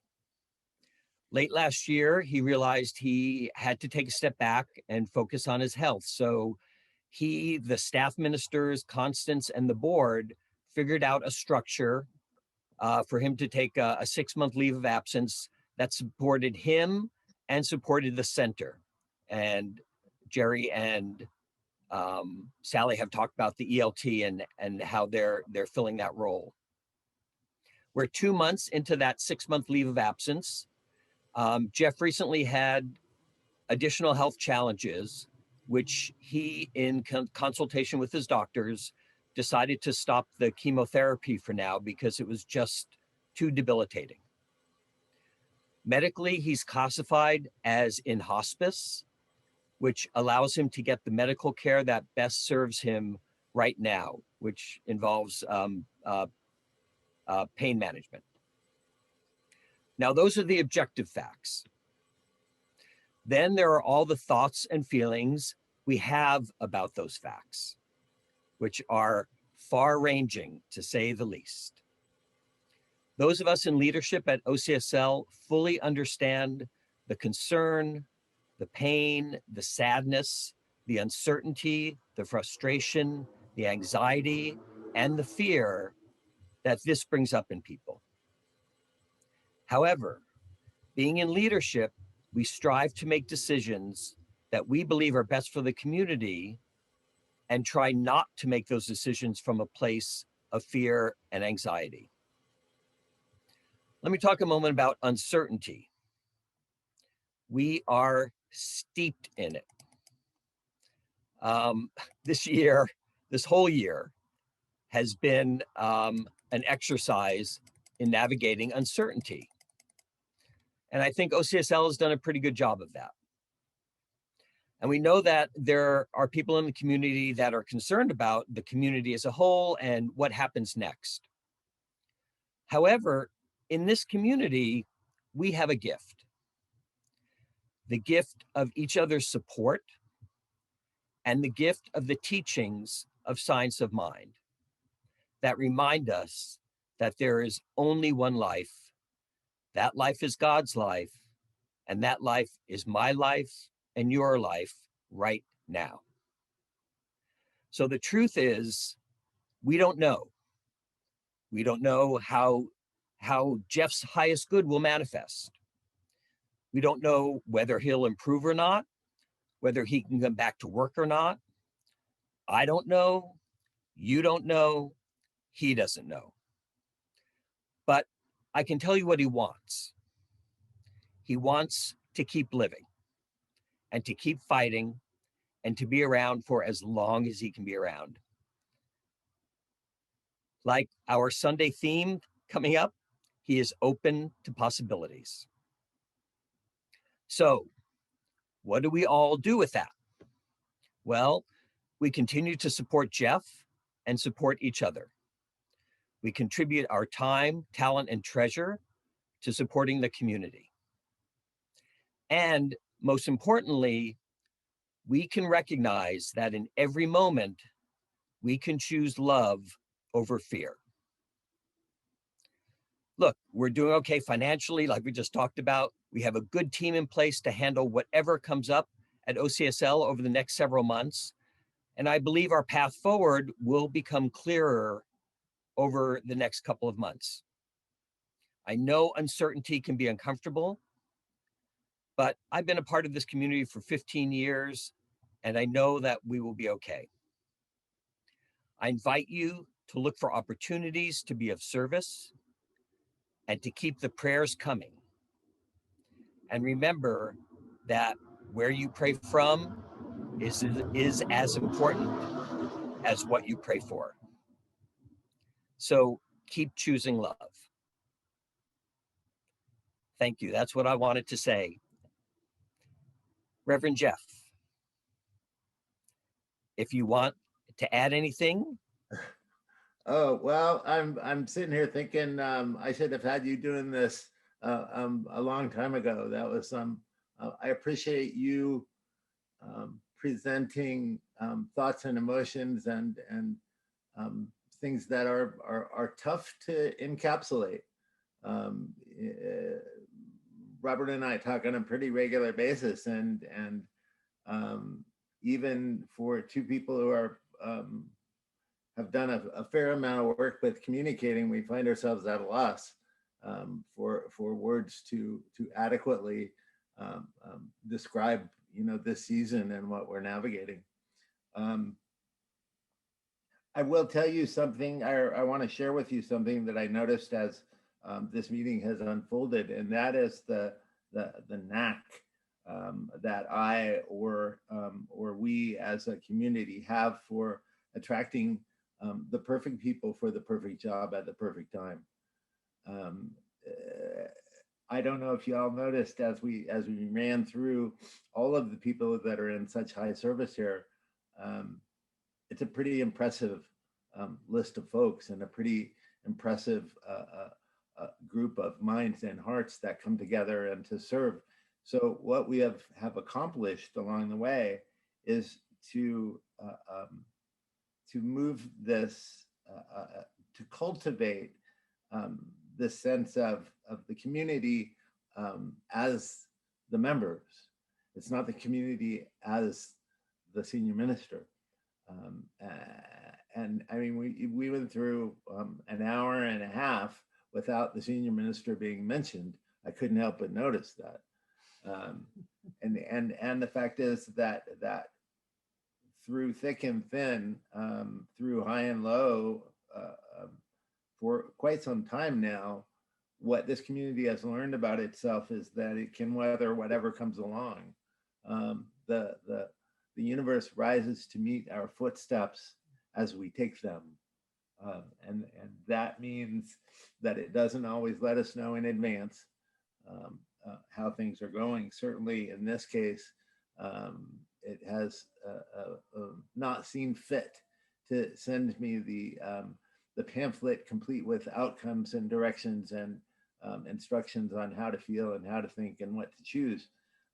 As Robert mentioned, we really are taking things as they come, and we're doing so from a place of faith. We know that whatever happens, this village is going to be fine. We've proved that to ourselves time and time and time again. And concurrently, I can still get, and we collectively can still get a little twitchy around the mystery, the mystery of life. And yet, certainly we should know by now that we're not going to have it all figured out in this lifetime. I certainly don't. This is the wildest ride that I have ever experienced or anticipated experiencing in this lifetime. I can tell you that my feelings and emotions are all over the board. Interestingly enough, the prevalent thing that I'm feeling is sadness.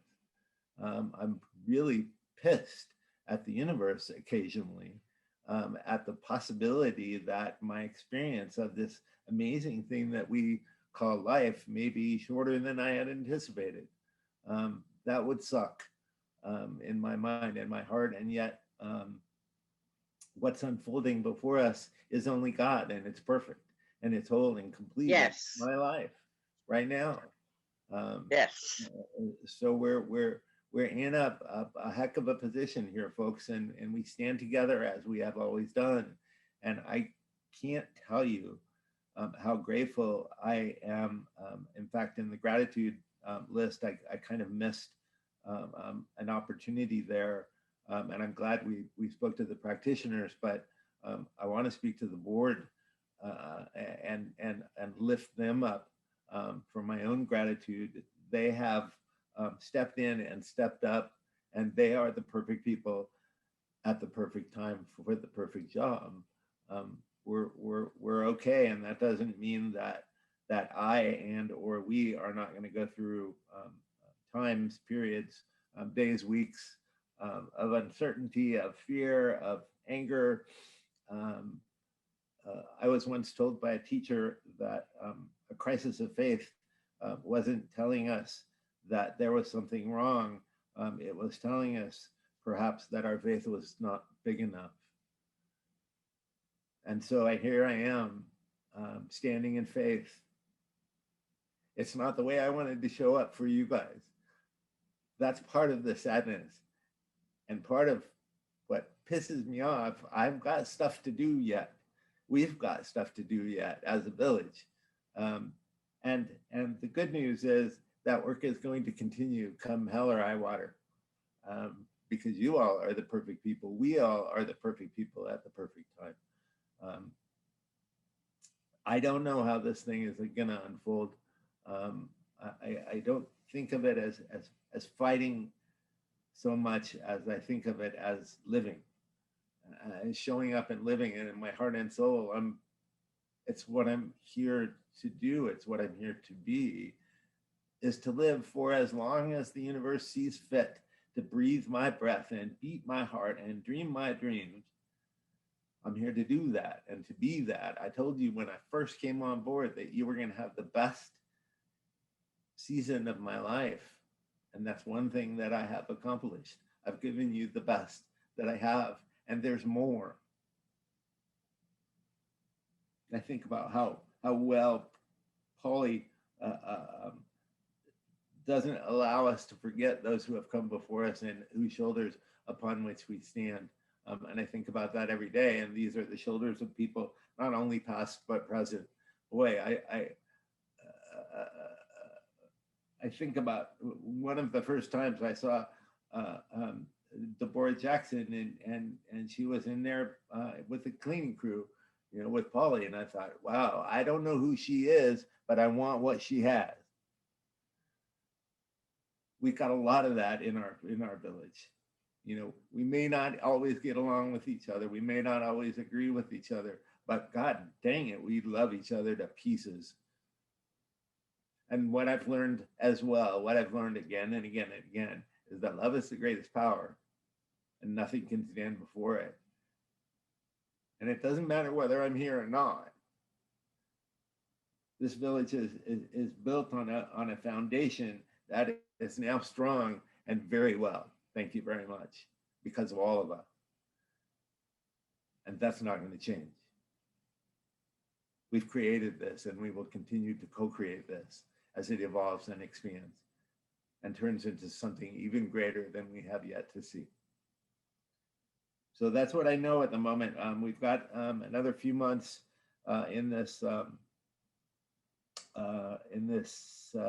medical leave of absence to see what happens when we dial back on some of the serious chemotherapies and let me get my feet back underneath me energetically and physiology and emotionally as well.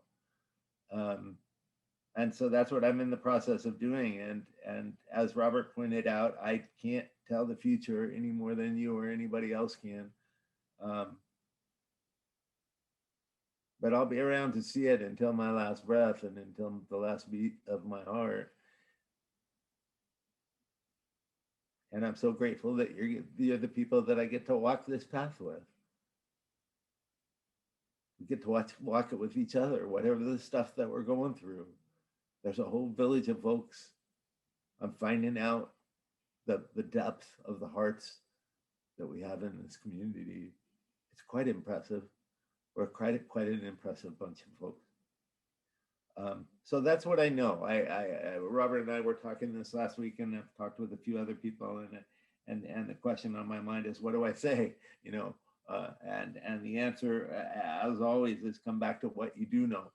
You know, what we don't know could baffle us and paralyze us in our tracks for the rest of our days. But what I do know is that God is all there is, and that love. I can walk her tomorrow. Okay, I'm tired.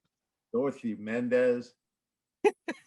Was she telling me to wrap it up? Is that the deal? And until my last day at that job, Dorothy Mendez will be standing there saying, "Wrap it up." Are you talking about me? Time to go. No, you just sit there and behave there, ma'am. I get the message. I can take a hint here at 8:52. So, and I love you, Dorothy Mendez, and you know that.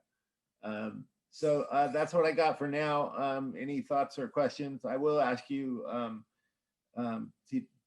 for a couple of things. One is to keep me in your thoughts and your prayers, and to keep our center in your thoughts and prayers. Just know the perfection that already is. We're not creating anything. We're not attracting anything. We're not doing a whole lot except knowing what we know. God is all there is. Love is the greatest power. And we're going to come through this no matter what happens. I forgot the other thing that I know. God is all there is. Love is the greatest power. That's about it. Okay. And that's enough to get us through, you see. It's enough to get us through. We don't have to figure all this stuff out. We never have been, and we never will. And that's okay. That's why they call it faith. And so here we stand in faith in the eternal, loving presence of Spirit within which we all abide. And we do it together, regardless of time or space. Love is not limited by time and space. So keep the faith. We're still all in it together. I love you very much. We love you too. Thank you, Reverend Fran. And thank you all, Robert. Thank you, Jeff. We love you. Thank you. We're all messes now. I'm going to shift, and actually we were talking about the board, so we actually do want to move into talking about board business. I just want to quickly Robert, I want him to know that this community loves him more than he could possibly imagine, okay? I have 100 people telling me to let him know that they're thinking about him, they love him, they're praying for you. So hurry up, boyfriend, and get your act together, and hurry up and get your buns back here, okay? Amen. And that's all you have to do. Lord, Dorothy Mendez. Dorothy Mendez. We have this time of year is the time of year when people join the board or roll off the board. The remaining members of the board are myself, Beth, who's been the vice president, Larry, who's been our secretary, Debbie, who's been our treasurer, Zoe, Anthony, Dottie, and I think that's everyone, right? Now, the only person who is rolling off is Beth Van Arkel.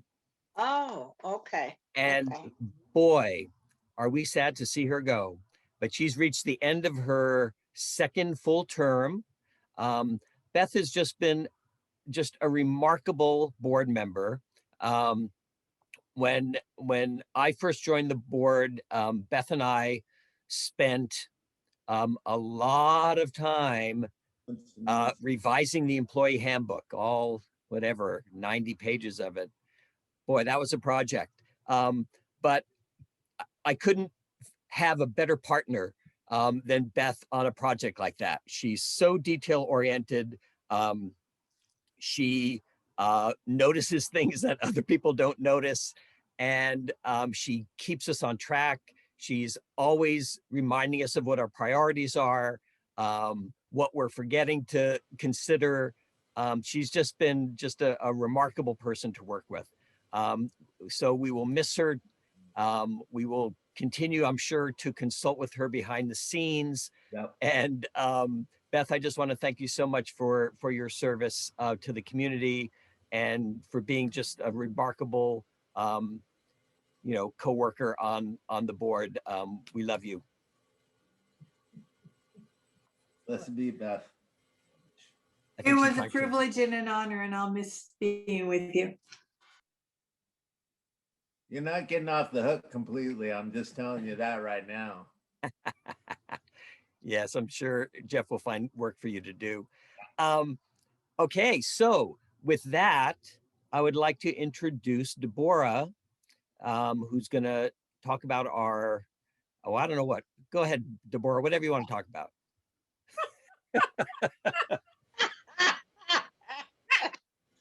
Well, first of all, I want to First of all, yeah, I want to give thanks to this amazing community. I happen to be the chairman of the nominating committee, and what we do is look for new blood to go on to the board once someone is off or is coming off. And we've done that this year in terms of looking for fabulous people. And I'm going to let Dorothy, where are you? Give her the last word on this so she could go ahead and introduce and do her thing with the two people that we found in the search. You're on, Dorothy. Has the cat got your tongue now? Hey, sweetheart. No, cat doesn't have my tongue. What I want to say is this. We have two fantastic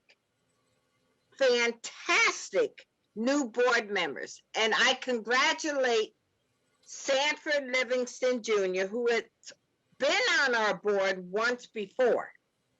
And I want to congratulate Maureen Rafferty. Maureen has been one of these people that she kind of eases herself into service in our community. And I know most of you may have seen Maureen as an usher. That is one of her duties. But she has been around for a very long time. So Maureen, I want you to introduce yourself to this community so that they will understand that you are an awesome congregant to this community. You do great things for us, and we are so grateful. So if you could just, say a few little words about how wonderful you really are. Well, I must say that I am definitely feeling the energy in the building today.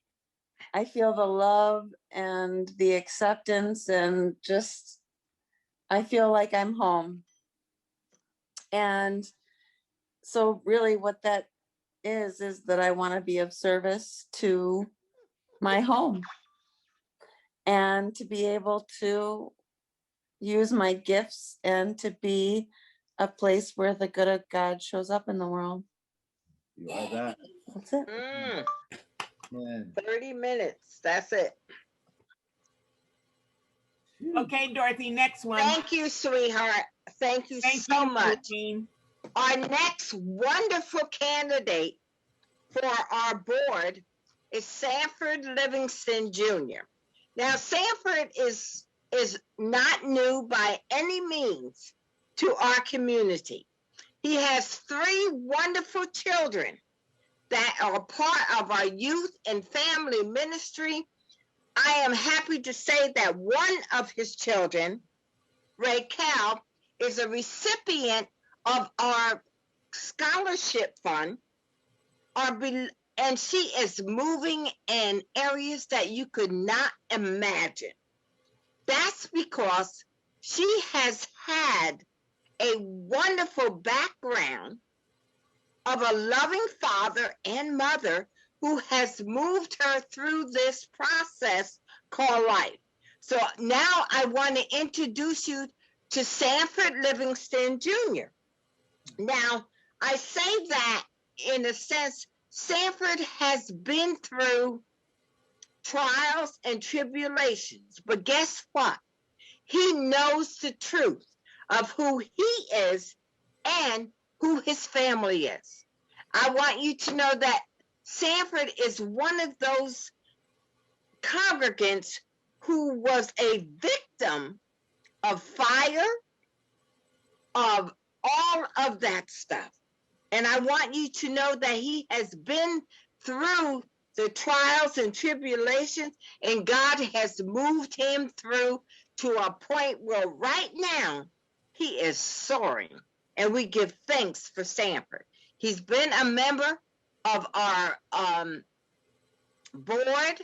He has wonderful experience as a financial advisor and whatever. We are in good hands, y'all. So if you voted for Maureen Rafferty and you voted for Sanford, we are soaring.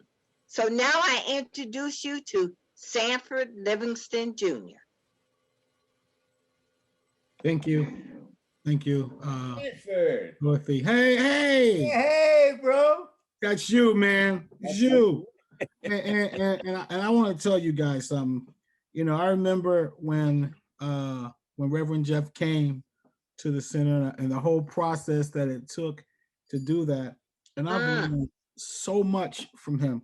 As you know, Ms. Dorothy said, I've been through, you know, I've seen fire and I've seen rain. I've seen sunny days I thought would never end. So one of them was with Reverend Jeff, and trees fell on my house. And, you know, I was laughing because when I first joined the board, I was supposed to be a cop, you know, consciousness of prosperity. And I was laughing at Doug. I said, Doug, I don't even like cops, but you know, that's okay. I'll start there. And then I was laughing because I didn't have a job and they wanted me to be prosperity. I just thought that was absolutely incredible. Then we had somebody leave and they wanted me to be the treasurer. And I was like, this is just the most incredibly funniest thing that I've ever seen. And then, you know, once we got Reverend Jeff in place and he started talking to me, he says, don't you worry about those trees. Those are trees of freedom. And surely they were. And then he says, don't you ever worry, you know, the leaning tree ain't always the one that falls. And so all of these different things came to mind, and we had something called Mornings with Reverend Jeff. And I'm just telling you, brother, you're right. We face all types of circumstances, but looking through the one mind concept and theology, it's almost as if we need to take the most incredible look at what we think we see when it's just a reflection of the human side of an experience, but the spiritual side of the experiences brings us all together. And that's one of the reasons why, you know, I rise back up to come, you know, and be of service. You guys, I've been out of touch for just a slight, you know, point of time, but it was because if you guys saw me, I was getting thin as a rail. And so I had to take care of some health issues, which still weren't as big as I thought, but there was enough to make me stand up and notice. And Reverend Jeff just always greeted me with open arms. All of you guys did. And my kids yes, they are amazing, not because they're mine, but because of Science of Mind. I think that they have grasped onto what you've taught and exposed them to while in that little church, while we were in the big church, to the point where when those trees fell, that was a time when Raquel went to school, and now she's graduating. You know, she speaks all the languages and she travels the world because of the things that she learned with you and all of you. You know, Karen Peterson, we still have your card that she gave to Sydney, you know, and helping them, you know, get, you know, clothes again because we had to leave everything behind. Oh, Sanford, thank you so much. This is Karen. Yes, I'm telling you, we got that card. You know, Miss Dorothy and you guys, you know, we didn't even have luggage for Raquel to go to school. You got the luggage. You know, you guys have been there and you've taught them and you've taught me how to look beyond what we see as a veil of circumstances to the glory of all that is. And so in saying that, I've gone from just being somebody on a social program, taking on a place where I work now, to actually being the CEO of that place and doing all the things that, you know, because right now when the pandemic hit, my job is to make sure that these companies get back on their feet. And so I've been terribly busy, but never, ever too busy to respond to the core of where I come from and from what I feel. And Reverend Jeff, always supporting the community that you gave your existence to every day of your existence. So I appreciate that. And that's why I'm here, and I'm family, and I miss you guys, and I'll get back to work. Sanford, Reverend Catherine is in here too, and I know you work closely with her. Reverend Catherine, how you doing, man? I didn't even know. I got to get used to all this this technology. But yes, Reverend Catherine, I spent many days in your house, you know, eating and talking and thinking, you know, and praying. And you guys always taught me to pray, boy. I tell you, I really, really appreciate all of you. So intertwined into who I am it's unbelievable. Sanford, I'm so happy to see you back. I am so happy to see you back. And the timing of this, I mean, I didn't know all of this was happening when I got that urge, it's time to go back to Oakland, it's time to go home. And I'm so glad. I'm just so glad. I'm so glad. Thank you. Thank you. Thank all of you. And in addition to that, we think we have done a fabulous job. In fact, we know we have kept our minds open at the top, and we know that we're soaring. We know that the coming year will be soaring. And the people on my team, I have to give the praise to them. Teamwork makes the dream work. And so I would like to acknowledge the people that absolutely brought all of this together in a very short time. I want to give thanks to Lita De Seville. I want to give thanks to Aaron Gaffrey. I want to give thanks to Joyce Lamar, because no matter when I called on them, they rose to the occasion. And of course, you always know Dorothy's in the midst.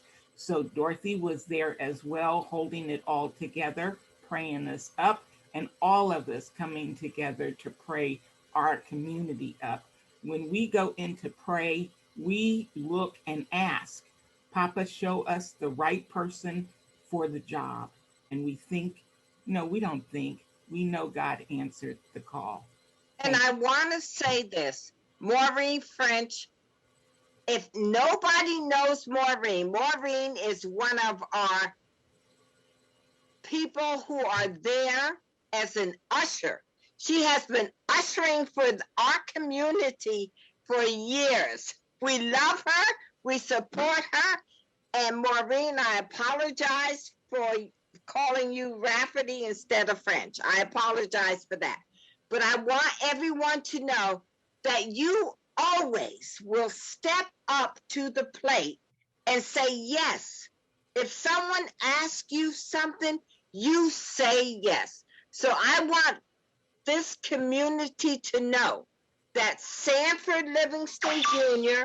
and Maureen French, we are on a roll for these wonderful people who have stepped up and said, yes, I will support our community and be on the board. So if you haven't voted yes, do it right now. They're already done, Dorothy. Thank you. Welcome, guys. Welcome, both of you. And now I'll turn this back to Robert Leeds. Thank you, Dorothy. Thank you, Deborah and Dorothy. And welcome, Sanford and Maureen. We really look forward to working with you. And that will start in 2 weeks. We're going to have a little board retreat, virtual, of course. I do want to say just one quick thing about Deborah and her team. The board dropped this on her with very short notice. You know, the whole past year has been crazy. And, you know, it was hard to keep track of what month it was, let alone, you know, what was coming up next. So usually the nominating team has a lot more time, a lot more lead time to make this happen in terms of new board members. And Deborah was on a very tight schedule, and she rose to the occasion, and her team rose to the occasion. And I just want to say thank you from the bottom of our hearts for making it happen. Thank you. We've just got one more piece of business to do, which is actually to take a moment to remember our loved ones that have made their transition in the past year. And we've got some slides for that. And I think, Jerry, you're going to take the lead on that. Yes, thank you, Robert. Oh my gosh, the energy is so high right now. We'll have to just bring it in, take a deep breath and bring it down a little bit. But just realize how blessed we are as a community. This has been a rich and wonderful meeting to hear from everyone. And as far as the compassionate care portion of our center, I have to honor and appreciate our practitioners, the healing arm of the church, not only our practitioners, but this beautiful ministry of prayer and circle of prayer, who I call on whenever there's a need for prayer, somebody's going through transition, and they do such great work. We are so supported by these individuals in our community. So thank you so much, practitioners, Dorothy and team, and just everyone who goes into prayer, you know, reaching out. And so as we come together, we're in our remembrance part of our gathering this evening, and we're remembering our beloveds who have left this world and moved on to the next incarnation of life. And we know that for some of us who knew these God beings, our hearts are still remain very tender and forever imprinted with the goodness of these individuals on our hearts. They've left their imprint on us, on many of us.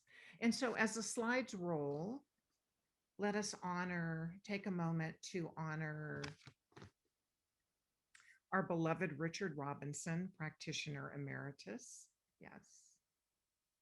Our beloved Joanne Somerville, congregant and longtime member of our community, very, very active with us. And in remembrance, Alex, our sound man, who it just feels like he left us way too soon, but he came here to do God's work, and he did it so well that he was ready to move on to his next incarnation. And for our beloved Elaine Randisi, practitioner emeritus, who made her transition. So we have these 4 individuals who are featured on and Stephen Urich. Of course, Stephen is the son of our beloved Barbara Williams, and Stephen was very active in our community too. We saw him around the grounds many times. And so although these individuals are not physically with us any longer, they will never be forgotten as part of our spiritual family.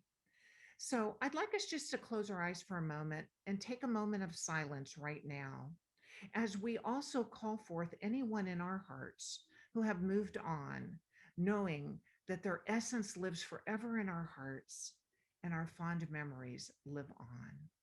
So let us just take a moment, a couple breaths, to think about our beloveds who are no longer physically here, but we know are in good hands with the Lord.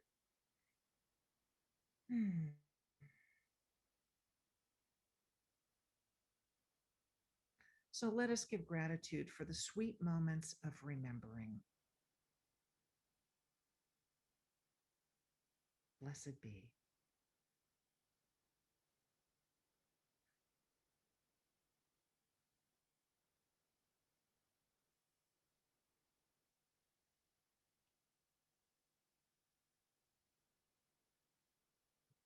Okay, we can take a breath. Thank you, Robert.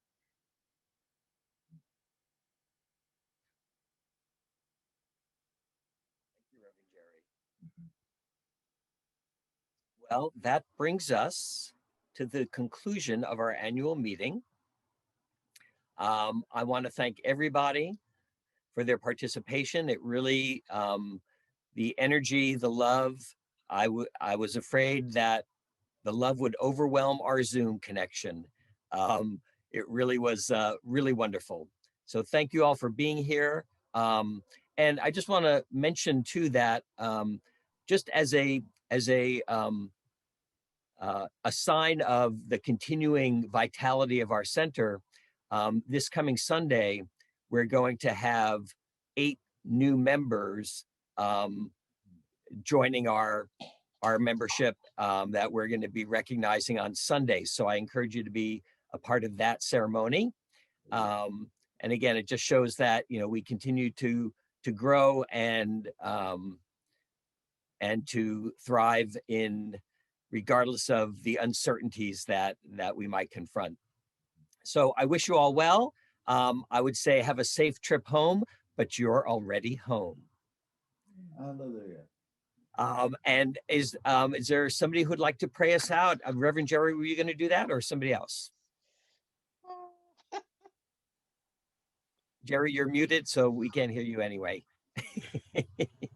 I prayed us in, but I'd love to invite Reverend Catherine Sachs, one of our new re-entries into Oakland Center, to give us our benediction. Thank you. Oh, thank you, Jerry. Is that all right? Yes. That's wonderful. Okay. My. So in this moment of sheer gratitude, I invite everyone to simply take a breath and let go of everything that we've talked about tonight and simply feel the energy and the love that has been generated. I am so grateful for this community, for Reverend Jeff, for his faith and his fortitude and his honesty. I accept and know that everyone who came together to present this recap of all the wonderful things this village is doing, knowing that they've done such a wonderful job and how good it is to know that we are in God's hands, we are in good hands. And that this year, 2021, we're going to blow the top off of this place because things are moving in that direction now, because we know what we can go through, we know what we can withstand, and we know where we stand. We stand in God, centered in spirit, grounded in the goodness of that.